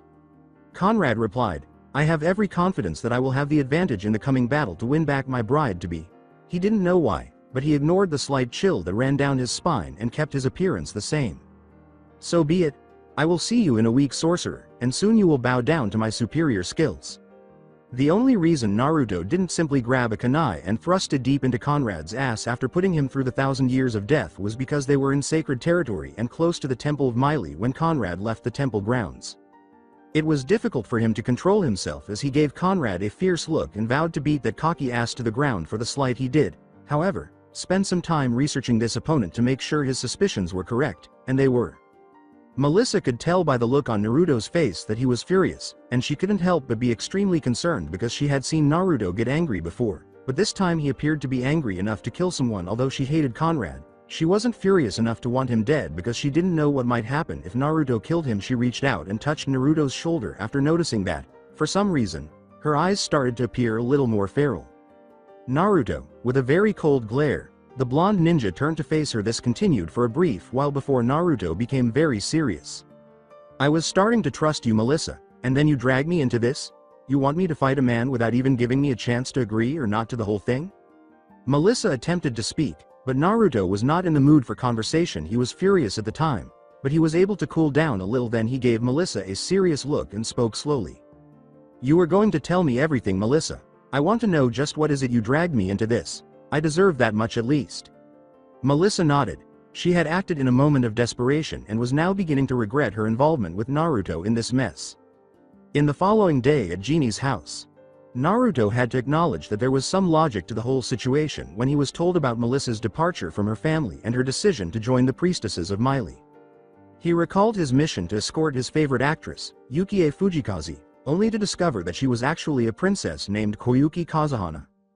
Before the truth about what had happened to her as a young girl, her uncle leading a rebellion that killed her father, she was aloof, resentful, and emotionless since they had been together, with him protecting her and everything. She had changed. Ultimately, she rose to become her nation's leader and encouraged his ambition to become Hokage in the future. He couldn't help but smile a little because he still had that photo of her kissing him while he was in the hospital, recovering in bandages. Although her issues and Melissa's were obviously different, even Koyuki Haim would have fled if she had been made to wed someone like Conrad. All right, I can understand why you want to avoid marriage with him, so just how good is this guy anyway? Genie was curious about what that nut could do, so she also wanted to know that. Melissa, on the other hand, smiled confidently in response. I have no doubt that you can beat Conrad. Naruto. Oh really? Is there something you're not telling us? Genie and Ayla were persuaded by Melissa's explanations, but Naruto remained composed and concentrated on what he had already seen about Conrad. Meryl, gasping for air, rushed into the house at that moment. Later on, are you sure, Meryl? I'm positive, Melissa. Conrad took those 4 thieves out with only one strike with his sword. I'd say that he'd be able to give Genie a good test with weapons training, and I can bet that he might even give Naruto a challenge. Melissa was shocked to learn about this. However, Naruto was determined to learn as much as he could, so he talked to Meryl about what exactly she had witnessed Conrad doing. This was the ideal opportunity to confirm his suspicions, and probably Ayla's as well, about the sword Conrad was carrying. Did Conrad say anything in particular before the fight between him and the thieves? Meryl considered and answered. I heard him say something before the fight started, and just when he took out those thieves with that sword of his. Let me think. It sounded like, it's time you and I dance together, shall I lead? Or something like that. That's about it. Though I swear I saw something glow in the hilt, or that could have just been the light of the moon on the sword. The blonde mage, ninja, turned to Ayla and nodded. That particular phrase sounds familiar, doesn't it, Ayla-chan? Melissa appeared to be quite concerned about this, and Meryl talked to Naruto as Ayla nodded, finally understanding how Conrad was able to defeat those men. Conrad is no pushover, Naruto, but you don't seem the least bit concerned, and he's no longer someone I despise. Naruto responded with a snort. I'm not the least bit worried about that.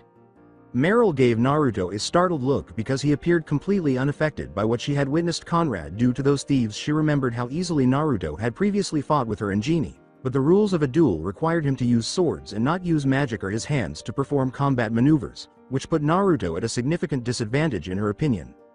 Are you certain?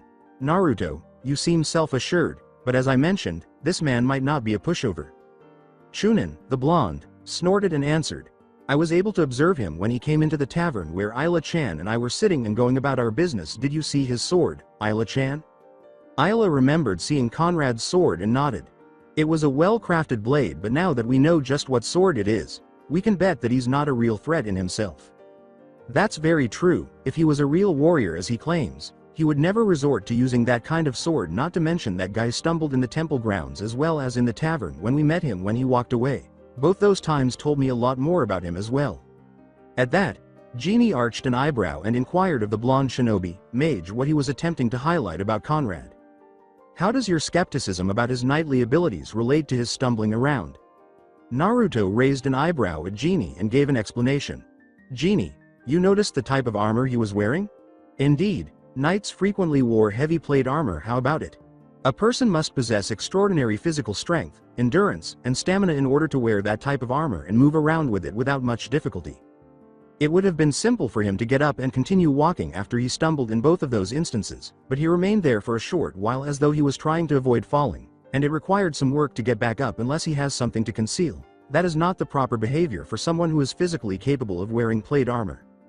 After giving it some thought, Jeannie wondered if Naruto was correct. She had seen him stumble before, which seemed a little strange, but she put that aside. She had worn armor before as an Ofun soldier and had stumbled several times before she built up the muscles in her body to support the additional weight, but now that Naruto had brought it up. You're saying that Conrad is just putting on the armor for show? Yes. Do you recall how that fool started to flee from us on the temple grounds and then started to walk as soon as he realized we were watching him? Why walk if he was physically capable of donning that armor? It's normal to feel exhausted after a while, but he ought to have left our view and recovered his energy without any issues. After giving that some thought, Melissa remembered that she had also seen the same thing, which made her suspicious as she spoke. Melissa turned to Naruto to see what he was talking about. Naruto, are you implying that Conrad is in some way unfaithful? Ayla turned to face the blonde ninja, who nodded at that. We may be aware of the type of sword he is using, Naruto, but what will you do about it? That weapon has the potential to harm you if you reveal it to it. Naruto smiled and answered. Conrad believes he's all that, but I'm going to show him how wrong he is in the most effective way possible and make him regret ever arguing with me. Of all people, don't worry about the whole thing, Ayla-chan. I can handle this fight just fine. Naruto turned to face Melissa and answered her request for an early arrival. No, Melissa, if that's what you're thinking, I won't kill him. Instead, I'll give him a good beating and try to instill some common sense in his empty head, since he might return to irritate us all. I doubt it will work at all, but I'm sure I'll have some fun beating the living daylights out of him whenever I can. Then Meryl said something. You do know that if you're wrong, he could be a lot more than you bargained for. Naruto responded after chuckling a little at that. There's no need to worry. This Conrad is going to learn a valuable lesson in humility in comparison to some of the people I know back home, despite their sometimes outrageous antics. My friend Rock Lee and his sensei Guy are true warriors, not peacocks like Conrad, and they possess the skills and know all the moves necessary to be at the top of their game. But Melissa had to inquire, Naruto, are you proficient with a sword? Choosing to tell the truth, Naruto answered, yeah, I have some good skills with the sword that I have, despite the fact I limit my use of it since I only need it if the situation calls for it. I might be a bit rusty, but I am good in using a sword in combat. Melissa let out a small sigh at that, but Jeannie wasn't totally persuaded. I don't want to spoil the fun, but even if Conrad is cheating in some way, I don't think you can take him lightly until we see your sword skills in action. Naruto, furthermore, according to the duel arena's rules, you can only use swords to fight. I doubt that magic or your hand-to-hand maneuvers will be effective. Naruto smiled and answered, remember that I am a ninja? Like any skilled ninja, I also keep my weaponry skills a secret until the appropriate time. Conrad may believe he has all of that, but he is a complete beginner in comparison to some of the weapon masters I know in my homeland and other locations I've visited. I can assure you that he will be in for a surprise that he will never forget. But Naruto stood up and gave Melissa a quick glance before responding. You told Conrad that I was your chosen hero, correct, Melissa? Yay, I did, and you have absolutely no doubts about Miley? No, then you will have to trust me here and now. But, being serious about this, Naruto spoke again after giving Melissa a serious look. You've worked with Jeannie and Meryl for years, so you trust them, but they can't help you here. Only I can, so you'll have to put your trust in me. In addition, I keep my word because that's how I'm a ninja. So, are you confident that I will defeat Conrad in 5 days? Melissa wanted to say something right now, but Naruto was correct. If he was mistaken about Conrad's abilities, he was the only one who could win this fight. Jeannie and Meryl couldn't get involved in any way. Nevertheless, she started thinking about what she had already witnessed Naruto do. Even though she still had doubts about his hand-to-hand fighting skills and his alleged sword skills, she also heard from head priestess Jenny, who suggested that perhaps it was time for her to trust her hero. I trust you, Naruto. Naruto nodded and grinned broadly at that. That's all that matters, Melissa. I'll be training with my Kage Bushin for the next few days, and you might receive your own scroll after Conrad and I finish our duel. I'll see you all later. Naruto departed, leaving Melissa to consider her options. Jeannie hoped Naruto's opinions on the Conrad issue were on the target board. Meryl's thoughts were already focused on how she could make the most money from their current predicament. Though he still preferred his other abilities and his training in taijutsu and ninjutsu, which suited him better, Naruto had been busy honing his skills in kenjutsu, or in this case the art of the sword. He had already trained with a variety of weapons, but he chose to use the Chikudo sword that Jenny had fashioned for him. Naruto started training with his Kage Bushin and made the decision to follow the arena's rules to show that he was a man of his word, unlike Conrad, who he already knew was cheating like crazy. The sword was similar to Sasuke's own version of Orochimaru's sword, the Kusanagi, but Naruto had fashioned his to use his chakra, and over time, he had remembered Sasuke's own style of using the sword as well as the styles he had seen in his world and this one. This gave Naruto the opportunity to create his own fighting style using swords, which he combined with his pre-existing skills. In addition, although he was certain that magic was not an option, it did not follow that chakra or any of his ninja abilities were also off the table. He couldn't help but smile as he prepared his Kage Bushin to start training a week before the upcoming duel because he wanted to try out a special jutsu that worked with kenjutsu, and poor Conrad was going to be the lucky, or rather unlucky, test subject. This was going to be fun for him. However, Conrad was so certain that he would defeat Naruto that he started preparing to discredit the ninja mage as best he could. He was certain that he would win the duel because, after all, he was a nobleman warrior and Naruto was a common sorcerer. He didn't realize how mistaken he was. 5 days later, in the arena, when the day finally came, almost everyone in Ofun flocked to the arena to watch the impending battle between Conrad and Naruto. Meryl was making a lot of money that day by selling tickets and taking wagers on the outcome between Naruto and Conrad. Many of the crowd backed Conrad and were betting that the handsome knight would defeat the sorcerer who had stolen his beloved from him. It was obvious that Conrad had been busy stoking the fires in Ofun for the past few days in order to win over the crowd. Nevertheless, the vast majority of people were on Conrad's side, and were more than happy to spread the rumors Conrad had made about Naruto. Naruto heard about it, but he didn't care because he was eager to prove Conrad's supporters wrong, and he enjoyed the idea of having fun with the coward on this particular day. He also thought that the cheers he received from the crowd when he defeated Neji in the Chunin exams back in Konoha, as well as the applause he received from his village's residents following his battles with Pain, Madara, Danzo, and Sasuke, were far superior to the applause of an obvious fake. He was waiting in the area when Ayla, Master Carwes, and Jenny arrived. The two senior members of the Church of Meili and the Magic Guild of Ofun then addressed Naruto, who was using a cloth to clean his sword to make sure nothing was preventing him from drawing it. "Hello Naruto, are you prepared for this upcoming conflict?" Naruto nodded, grinning. "Yep, this fight is going to be rather interesting, but I have confidence that I can win this fight." But Carwes addressed Naruto. "You seem to know something about Conrad that no one else does. What is it, Naruto?" When Naruto turned to face Ayla, both of them nodded and told them what was going to happen. What they told Carwes and Jenny was enough to make them anxious for Naruto. Jenny couldn't believe that the man who had challenged him to this honor duel was an honorless man himself, and Carwes also expressed his distaste for the situation by believing that a knight like Conrad had far more common sense than this. In addition, they had heard rumors that Conrad had spread throughout the city, and they were not pleased either. "This is a complete and utter sham. I should stop this right away." "I agree with Master Carwes, Naruto. This man is lacking in any form of honor and integrity and should be banned from ever being a knight." On the other hand, Naruto spoke softly to his surrogate family and trusted friends in this world.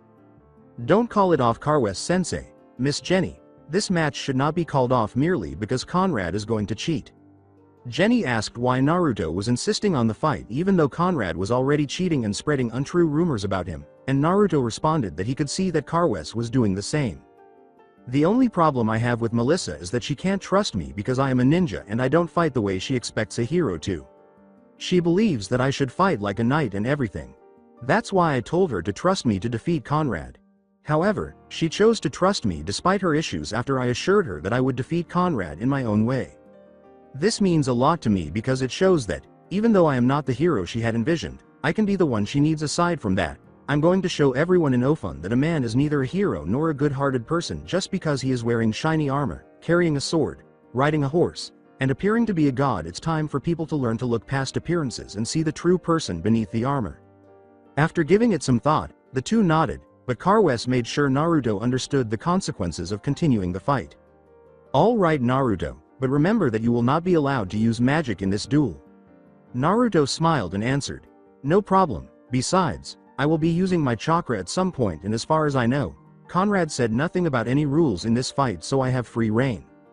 The magical negation bracelet, which would have been used in this match, was not used to stop chakra because it was not arcane in nature, although technically Naruto was already cheating, given that Conrad was already cheating profusely.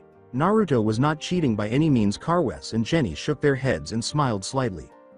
Shortly after, the arena was completely packed, signaling the start of the fight both fighters were to prepare to. In the arena, the women were dying for the scene of the heroic Conrad defeating the foul sorcerer Naruto, claiming the bewitched woman of his heart, and leaving to get married. Conrad had probably been working on this for the previous 5 days, but he was so engrossed in the applause that he hammered it up, making more of the women in the crowd cheer him on. Conrad's supporters cheered him on as soon as he entered the arena, and the men were eager for him to reclaim his beloved from the foul sorcerer. Conrad was not alone, though, as a number of people, including merchants, tavern owners, and guards who worked with Naruto, were eager to greet the young mage. In addition, several students from the Magic Guild who were friendly with Naruto were present to encourage him. Of course, Melissa, Meryl, and Jeannie were also present, but they were not by themselves as 3 young priestesses conversed with each other. "Are you certain Naruto is a bad person?" Janet responded to Joan's question to her fellow soldiers. "I don't think so, he certainly doesn't act like it in my point of view." Then Anna answered, "I suppose we can observe. It would be fascinating to see how skilled Naruto is without the use of magic, wouldn't it?" Melissa talked to Ayla while the other two nodded. "Does Naruto feel prepared for this?" Ayla gave a nod. "I have no doubt that he has the ability to reveal Conrad's true identity, and you can be sure that he is more than prepared for this fight." "Melissa, you might enjoy this as well." Since Naruto was furious about the whole situation, Melissa hoped he would keep his word and defeat Conrad. She wished she had never put him in this situation, but he wanted to trust him, so she did. She waited while Jeannie and Meryl were also prepared to watch the battle play out in front of them, and the swordswoman pondered how skilled Naruto was with a sword. When Naruto emerged, he was still wearing his normal clothes but had left his toad summoning contract scroll and wand behind, leaving only his sword, pouch, and kunai holster on his back. As soon as the blonde ninja, mage, entered the arena's battlefield, Conrad's supporters in the crowd started jeering and hissing at him, calling him a variety of unfriendly names. As soon as they faced each other, Jenny started to recite the ancient rites to begin the fight and give Miley a favorable impression on the battle in front of everyone. Naruto ignored them all, with the exception of the cheers of the group of people he could consider friends and comrades, which were more important to him than the jeers and hisses of those who were being hurled by supporters of the fake knight he was about to fight. Melissa glanced at Naruto the entire time, hoping he would win and fulfill his pledge to her to defeat Conrad without killing him. Jenny observed that as she concluded the ceremonies, grinned slightly, nodded to Carwes, and hushed the crowds. "You're going to learn more about Naruto than you know, Melissa. Be ready for a ride. He might not be the hero you dream of, but he is a hero already. He is a legend in his world, and I have no doubt he will be a legend here as well."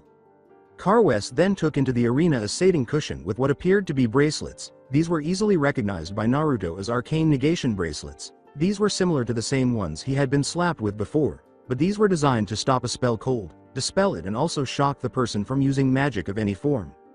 Carwes then addressed everyone, including Conrad and himself.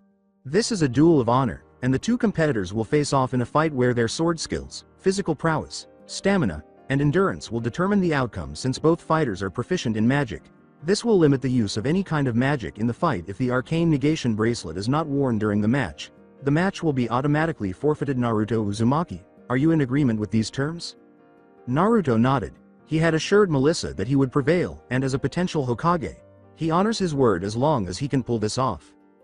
Carwes put the bracelet on his pupil after grinning a little at that. Melissa breathed a sigh of relief as Naruto took the bracelet. He had promised her that if she trusted him, he would beat Conrad, and it appeared that he was fulfilling his word. Then Carwes turned to talk to Conrad. "Do you agree to the conditions of this duel and accept the bracelet, Sir Conrad?" Conrad smiled as best he could and put out his own arm in response. "I accept this bracelet as evidence that I have long since abandoned magic and that I will fight with all the bravery and skill of a Ramliurth knight, Melissa's real chosen hero, and her future husband." While Ayla snorted, the man's supporters cheered, and even Carwes and Jenny gave the man in question a few stern looks. Conrad's statement caused Naruto to snort in his head.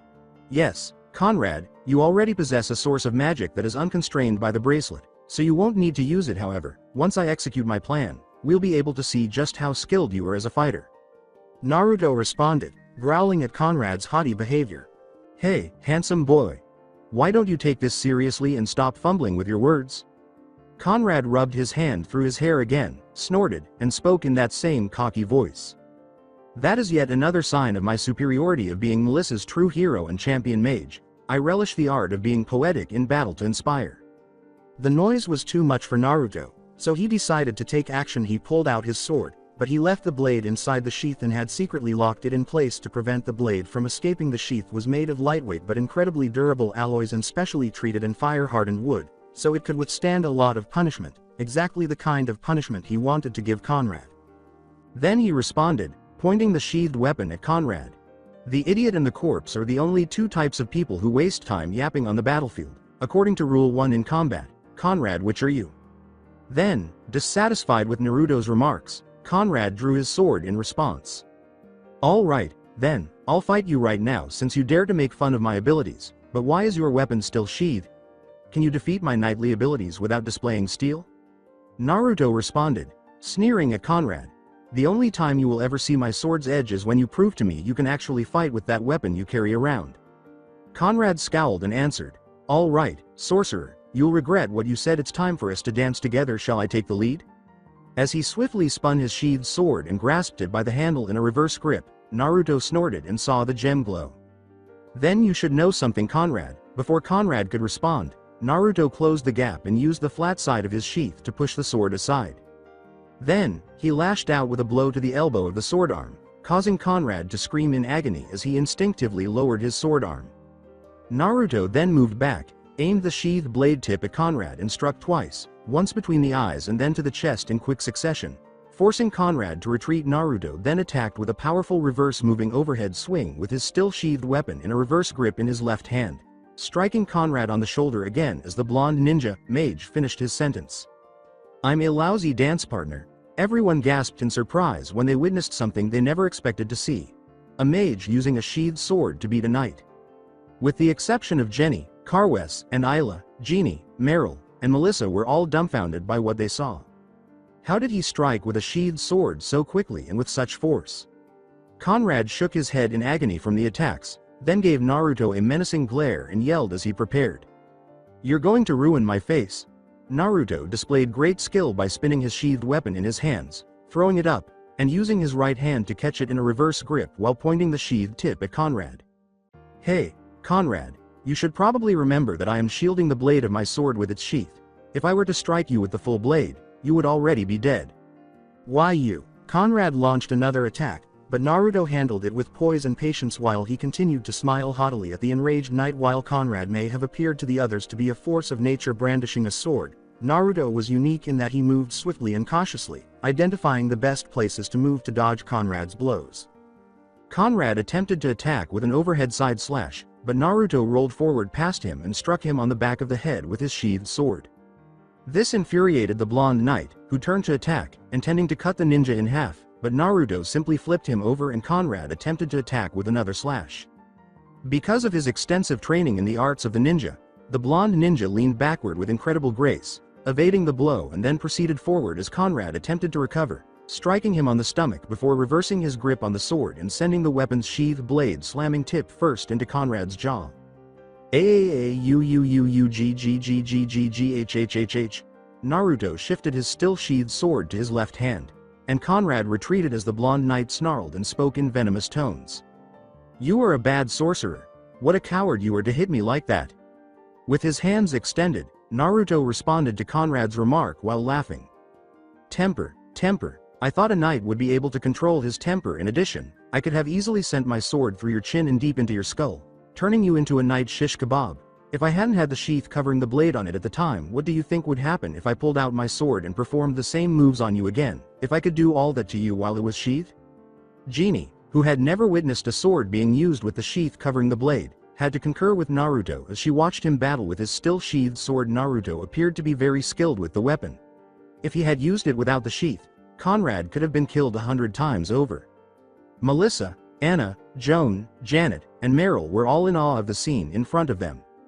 While the blonde ninja mage dodged and twisted his body to Conrad's moves, the knight attempted a powerful stab, but the blonde literally split downward, Shocking both Conrad and the audience, this was enough for Naruto to lash with the tip of his sheathed blade on Conrad's wrist to move the blade away from him as he quickly spun his legs in a very acrobatic display that had never been seen before, creating a dust storm that blinded Shinrad and concealed Naruto, so the battle began. When the dust settled, Naruto reappeared, still spinning his entire body until he was on his toes. The blonde then pushed himself forward and sailed over Conrad, but not before putting his sheathed sword in front of Conrad's face and watching him right at the throat, causing the blonde knight to scream in shock at the attack. He almost fell to the ground as Naruto pushed the blade away, then landed on his feet and pushed his sword backwards, striking Conrad in the back when the tip would be. Conrad turned to face Naruto, his face contorted in sheer rage, and the blonde shinobi mage laughed as Naruto smiled and nudged him to stand again. "What a perplexing coward, act like a man and fight me." Naruto snorted and challenged Conrad to attack him. The blonde knight roared as he did so, and Naruto encouraged him again as he avoided the blows. Then, as Conrad attempted to stab him, Naruto moved in, but he used his sheath to hit the flat side of the sword and push it away, allowing him to strike him at the armpit. Naruto then retreated, thrusting forward and choking the knight. By choking him, he then leapt over Conrad and turned to deliver a forceful blow to the back of the head, causing Conrad to stumble once more. Once again, Naruto made fun of Conrad. "You claimed that you could easily defeat me, a mere mage. So hurry up, Conrad, and yet here I am, making you look like the quintessential jackass by twisting your boxers around. How dare you?" However, Naruto knew that this was the ideal moment to reveal Conrad, so he smiled at him and put his sword back in his belt at the back. "All right, then, let's do it our best way. I won't block or dodge at all now. You pretend to be a knight, let's see you try to drag me out." Melissa was taken aback by this unexpected development and attempted to warn Naruto against it, but Meryl and Jeannie believed Naruto had gone insane. "What is he doing, for heaven's sake? Has he gone insane?" But Ayla turned and answered, "Calm down, Naruto wouldn't reveal himself in this way unless he had a strategy. He said that you should trust him, so do so right away." Conrad, who had no idea why the blonde mage was doing this, roared and charged at Naruto, who appeared to be still smiling at him. "I'll pay," he exclaimed. "Die." The crowd gasped as the knight struck and the sword sank deep into Naruto's side, and Conrad grinned triumphantly. He had won. However, Naruto responded with a smile that showed no signs of pain. "Not bad, you finally got a hit, but I hate to spoil your happiness, but you failed." Conrad was shocked to see a neatly dissected log before Naruto poofed away before he could respond. The crowds were taken aback by this unexpected turn of events. They had assumed that Naruto had gone insane and was killing himself when he let Conrad cut him in that way, but now it appeared that Naruto was not even present. What the devil had just happened? Joan, Janet, Anna, Melissa, and her friends were all completely taken aback by this. Conrad yelled as he stared at the log in disbelief and saw that there was no blood on it. "What manner of foul sorcery is this?" That's when Naruto started talking. "Sorcery? You've got it all wrong, Conrad. I'm still here in this ring, and I have to admit you look like you've seen a ghost or something. You forgot to take your iron again. I suggest you cut down on the pastries and try eating some proper health food. It would do wonders for your body." Conrad glanced around and yelled again, "Show yourself? Why are you shouting so much? I'm still here, and no, this is no spell. If it was, the bracelet would have shocked me and deactivated the spell. You really should stop shouting, Conrad. You're going to break your voice doing that, though I wish you will do that so I don't have to listen to your oh so annoying voice." Conrad searched for Naruto and dealt with him, but he was unable to locate the blonde champion of his beloved Melissa, and as he stared at the chopped tree log in front of him, it was starting to irritate him. "Fight me like a man and come on out, sorcerer. Are you a coward, or what?" "Am I a coward?" The others tried to find Naruto because they were curious about his current whereabouts, but Ayla knew he was there because he had used this trick on Foltus several times when he was annoyed by the academy teacher, and he had used it to play hide and seek with her when they were still classmates. She never understood how he did it, but she thought it was entertaining. Jeannie looked around, and Meryl was just as perplexed as she and Melissa were. Naruto's voice was there, but he wasn't. Something wasn't right in her head right now. What the devil happened to that blonde mage? Jeannie was also interested in what was happening, so she looked around to find Naruto. His voice was strong and clear, so it was obvious that he was in the arena, but if this wasn't a spell, what was it? Naruto was present but absent, leaving Melissa perplexed as well. If this wasn't magic, what else could it be? But Ayla answered, "He's around, he should surprise Conrad soon enough." After allowing Conrad to air his frustrations, Naruto decided to cut the charade short because Conrad's remarks were becoming tiresome. "All right, Conrad, would you like to know my location? You coward, indeed. All right. I'm directly beneath you, Doden. Zanshu no Jutsu no Shinju. Naruto's hands snagged Conrad just as he was about to react, grabbing him and pulling him to the ground in a shower of dust and stone. When it was all over, Conrad was on the ground, his sword on the ground and only his head above it. What the? Then a patch of ground moved, which turned out to be cloth, and when it was thrown aside, Naruto emerged from another hole, smiling like a contented monkey. He used the cloak of invisibility technique, which was a favorite of his from the academy. It was very basic, but if there was one thing Naruto knew, it was the foundation of every successful ninja, and even though it had taken him some time to learn that jutsu of his late sensei Kakashi, he found it to be very helpful, which was fascinating to watch. Additionally, he had employed the same jutsu, the Kawarimi no Jutsu, that Kakashi had used on him previously when he had successfully restrained the Jonin using his Kage Bushin. When the blonde shinobi spun to create the dust storm, he was able to use the Kage Bushin no Jutsu to have one Kage Bushin take his place in the arena. He quickly covered the hole with cloth and put some heavy earth on it to support it. The hole was large enough for him to make another Kage Bushin, who dug his way to Conrad's location quickly, guided by the Kage Bushin, who was struck by Conrad and turned into a log. It appeared that Naruto's plan had been successful, as he stayed in the hole to provoke Conrad further before using the second Kage Bushin to perform the Shinju no Zanshi no Jutsu on him.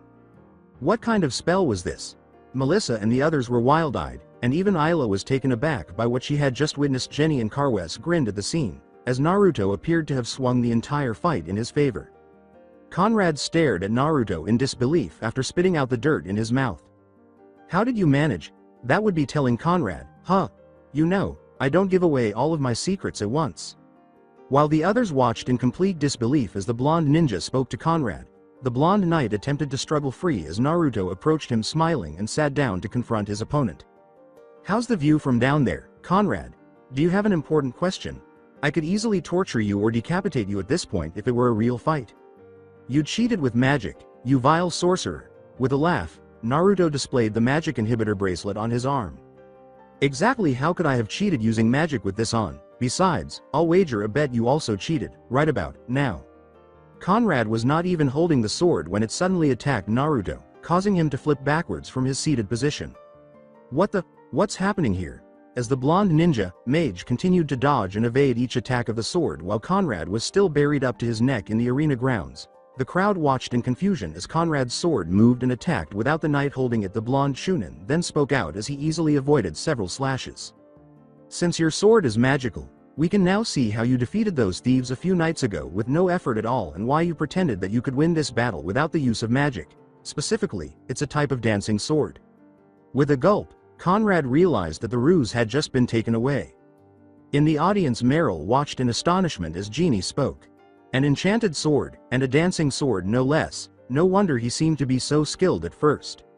Ayla gave a nod. Yes, Naruto was correct about Conrad's cheating.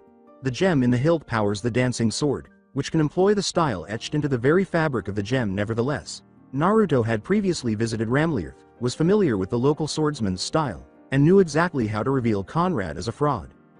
Melissa looked at the fight as Naruto appeared to be just idly dodging each attack threw at him with the dancing sword, each slash easily evaded as the blonde ninja kept ahead of the weapon, and then realized that Naruto was correct about Conrad actually cheating all along, based on simple glances at his sword and his posture with the armor on. She turned to see Carwes and Jenny grinning at Naruto's antics and actions in the arena. They seemed to have known long before the fight even began that Naruto would win, as if they were amused by what was happening in front of them. The blonde sighed as he spoke, avoiding another blow to the head. I believe that everyone is aware that you are lying now, Conrad, so why don't we start the actual argument?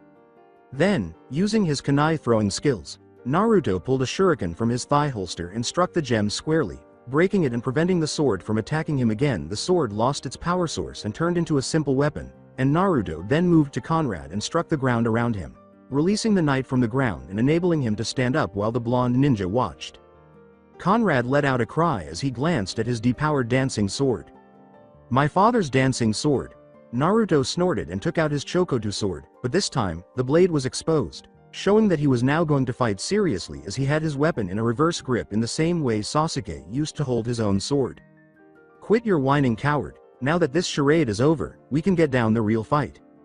Genie was excited to see what Naruto could do this time. Since he was not attacking Conrad with his sheathed sword, she had to admit that Naruto's skills with the sheathed weapon were pretty good, but given his current position and his blade being exposed, he was serious. Melissa and Meryl both looked at this with great interest.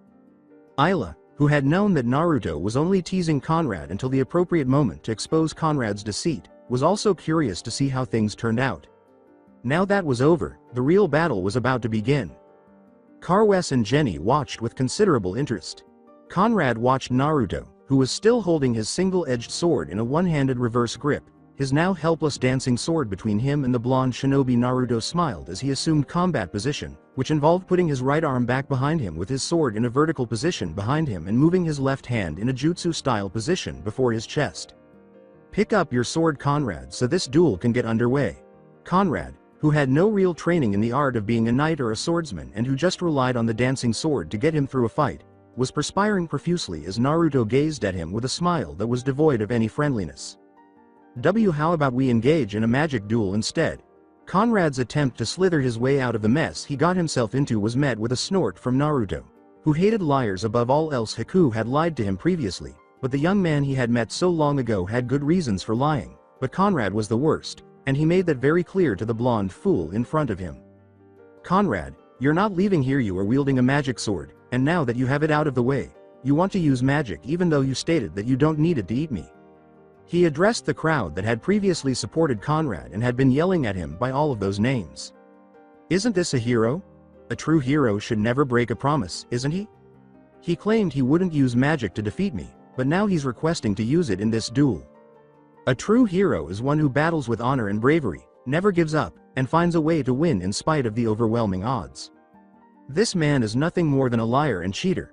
He is not a hero. He attempted to discredit me, despite the fact that he is not a hero in the first place, depending only on the abilities contained in his dancing sword and lacking any true talents of his own. Who is the real fake now? The skills I used don't require the use of magic, and I haven't used my wand during the entire battle because if I had, the magic negation bracelet would have prevented me from using any magic." As Naruto turned back to Conrad and addressed him fairly, the crowds fell silent. "Pick up your sword. Prove to me you can actually fight, Conrad, because here and now we are going to see if you really have what it takes to be a warrior of Ramlirath." Conrad raised the sword as Naruto started to charge in, his sword still in the reverse grip he had used the first time.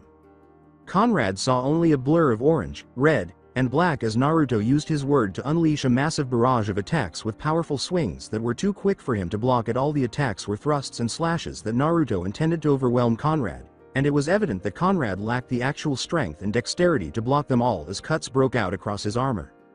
The blonde ninja, Mage, then chose to taunt Conrad with a powerful slash at his attractive boy face, narrowly missing it by the width of a hair. Conrad was in shock and terror as Naruto continued to attack him, and he tried desperately to defend himself from the attacks that Naruto continued to rain down on him. "What's wrong, Conrad? Are you still unable to fight effectively?" He took his time attacking Conrad, not cutting the flesh underneath, but enough to give him a taste of what a real sword fight was.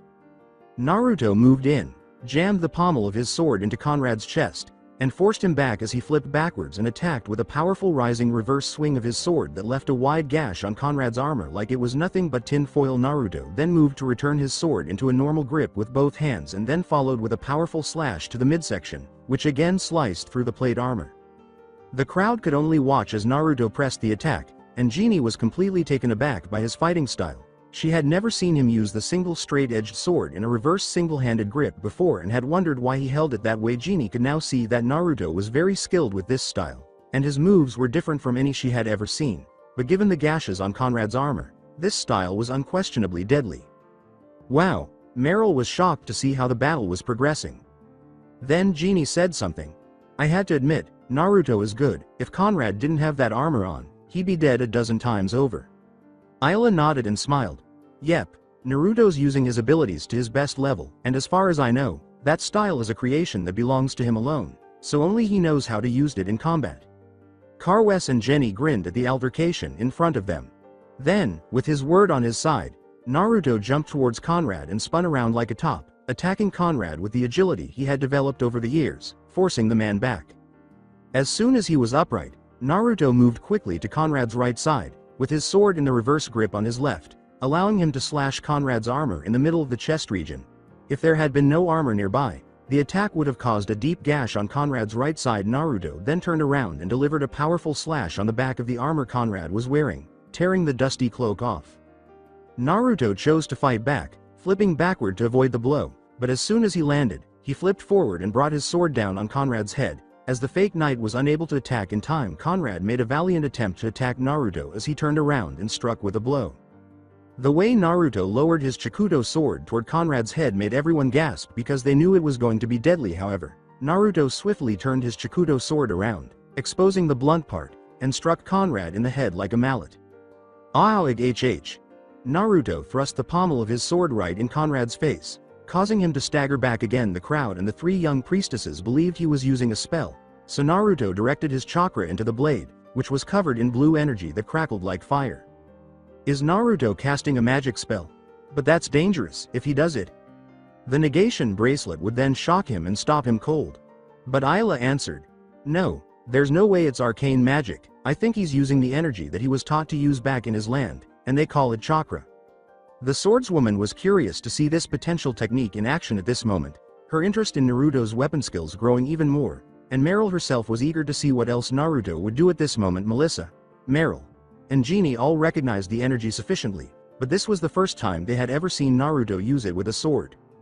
Conrad then put his sword in a standard single-handed grip before Naruto spoke to him, and it changed to a double-handed grip in front of him.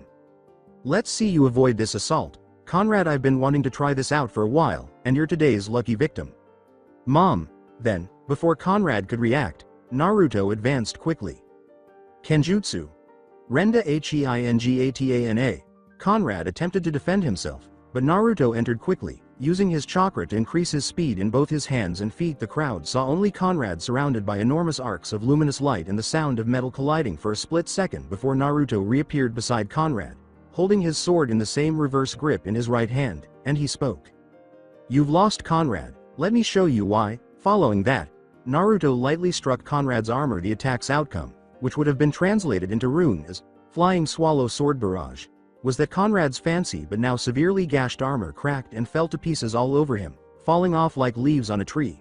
A very thin and sickly looking tree at that, as Conrad was revealed. Conrad looked at Naruto, who couldn't help but snicker and then laugh at him as he put his sword away and put it back in its sheath on his back. "Dude, you are such a sickly character. It makes sense that you moved so slowly while wearing that armor." Melissa said you were slow and sucked at getting stronger. Ha ha ha ha ha ha ha. As the audience watched, remarks started to appear. Most of them were critical, but this time they were aimed at Conrad rather than Naruto. "Yuck. What is that? He is very skinny." At the sight of Conrad, Genie and Meryl couldn't contain their laughter, and Melissa and Jenny were laughing uncontrollably as well. Joan, Anna, and Janet soon joined in, and the crowd soon followed suit. Conrad could take no more of this humiliation. The respect and admiration he had gained through his false skills were long gone, and now he had been given the worst beating of his life in front of all the people in Ofun. With that, he turned to run away, but not before glaring at the blonde ninja mage who was still laughing at him and grinning like a happy monkey as well.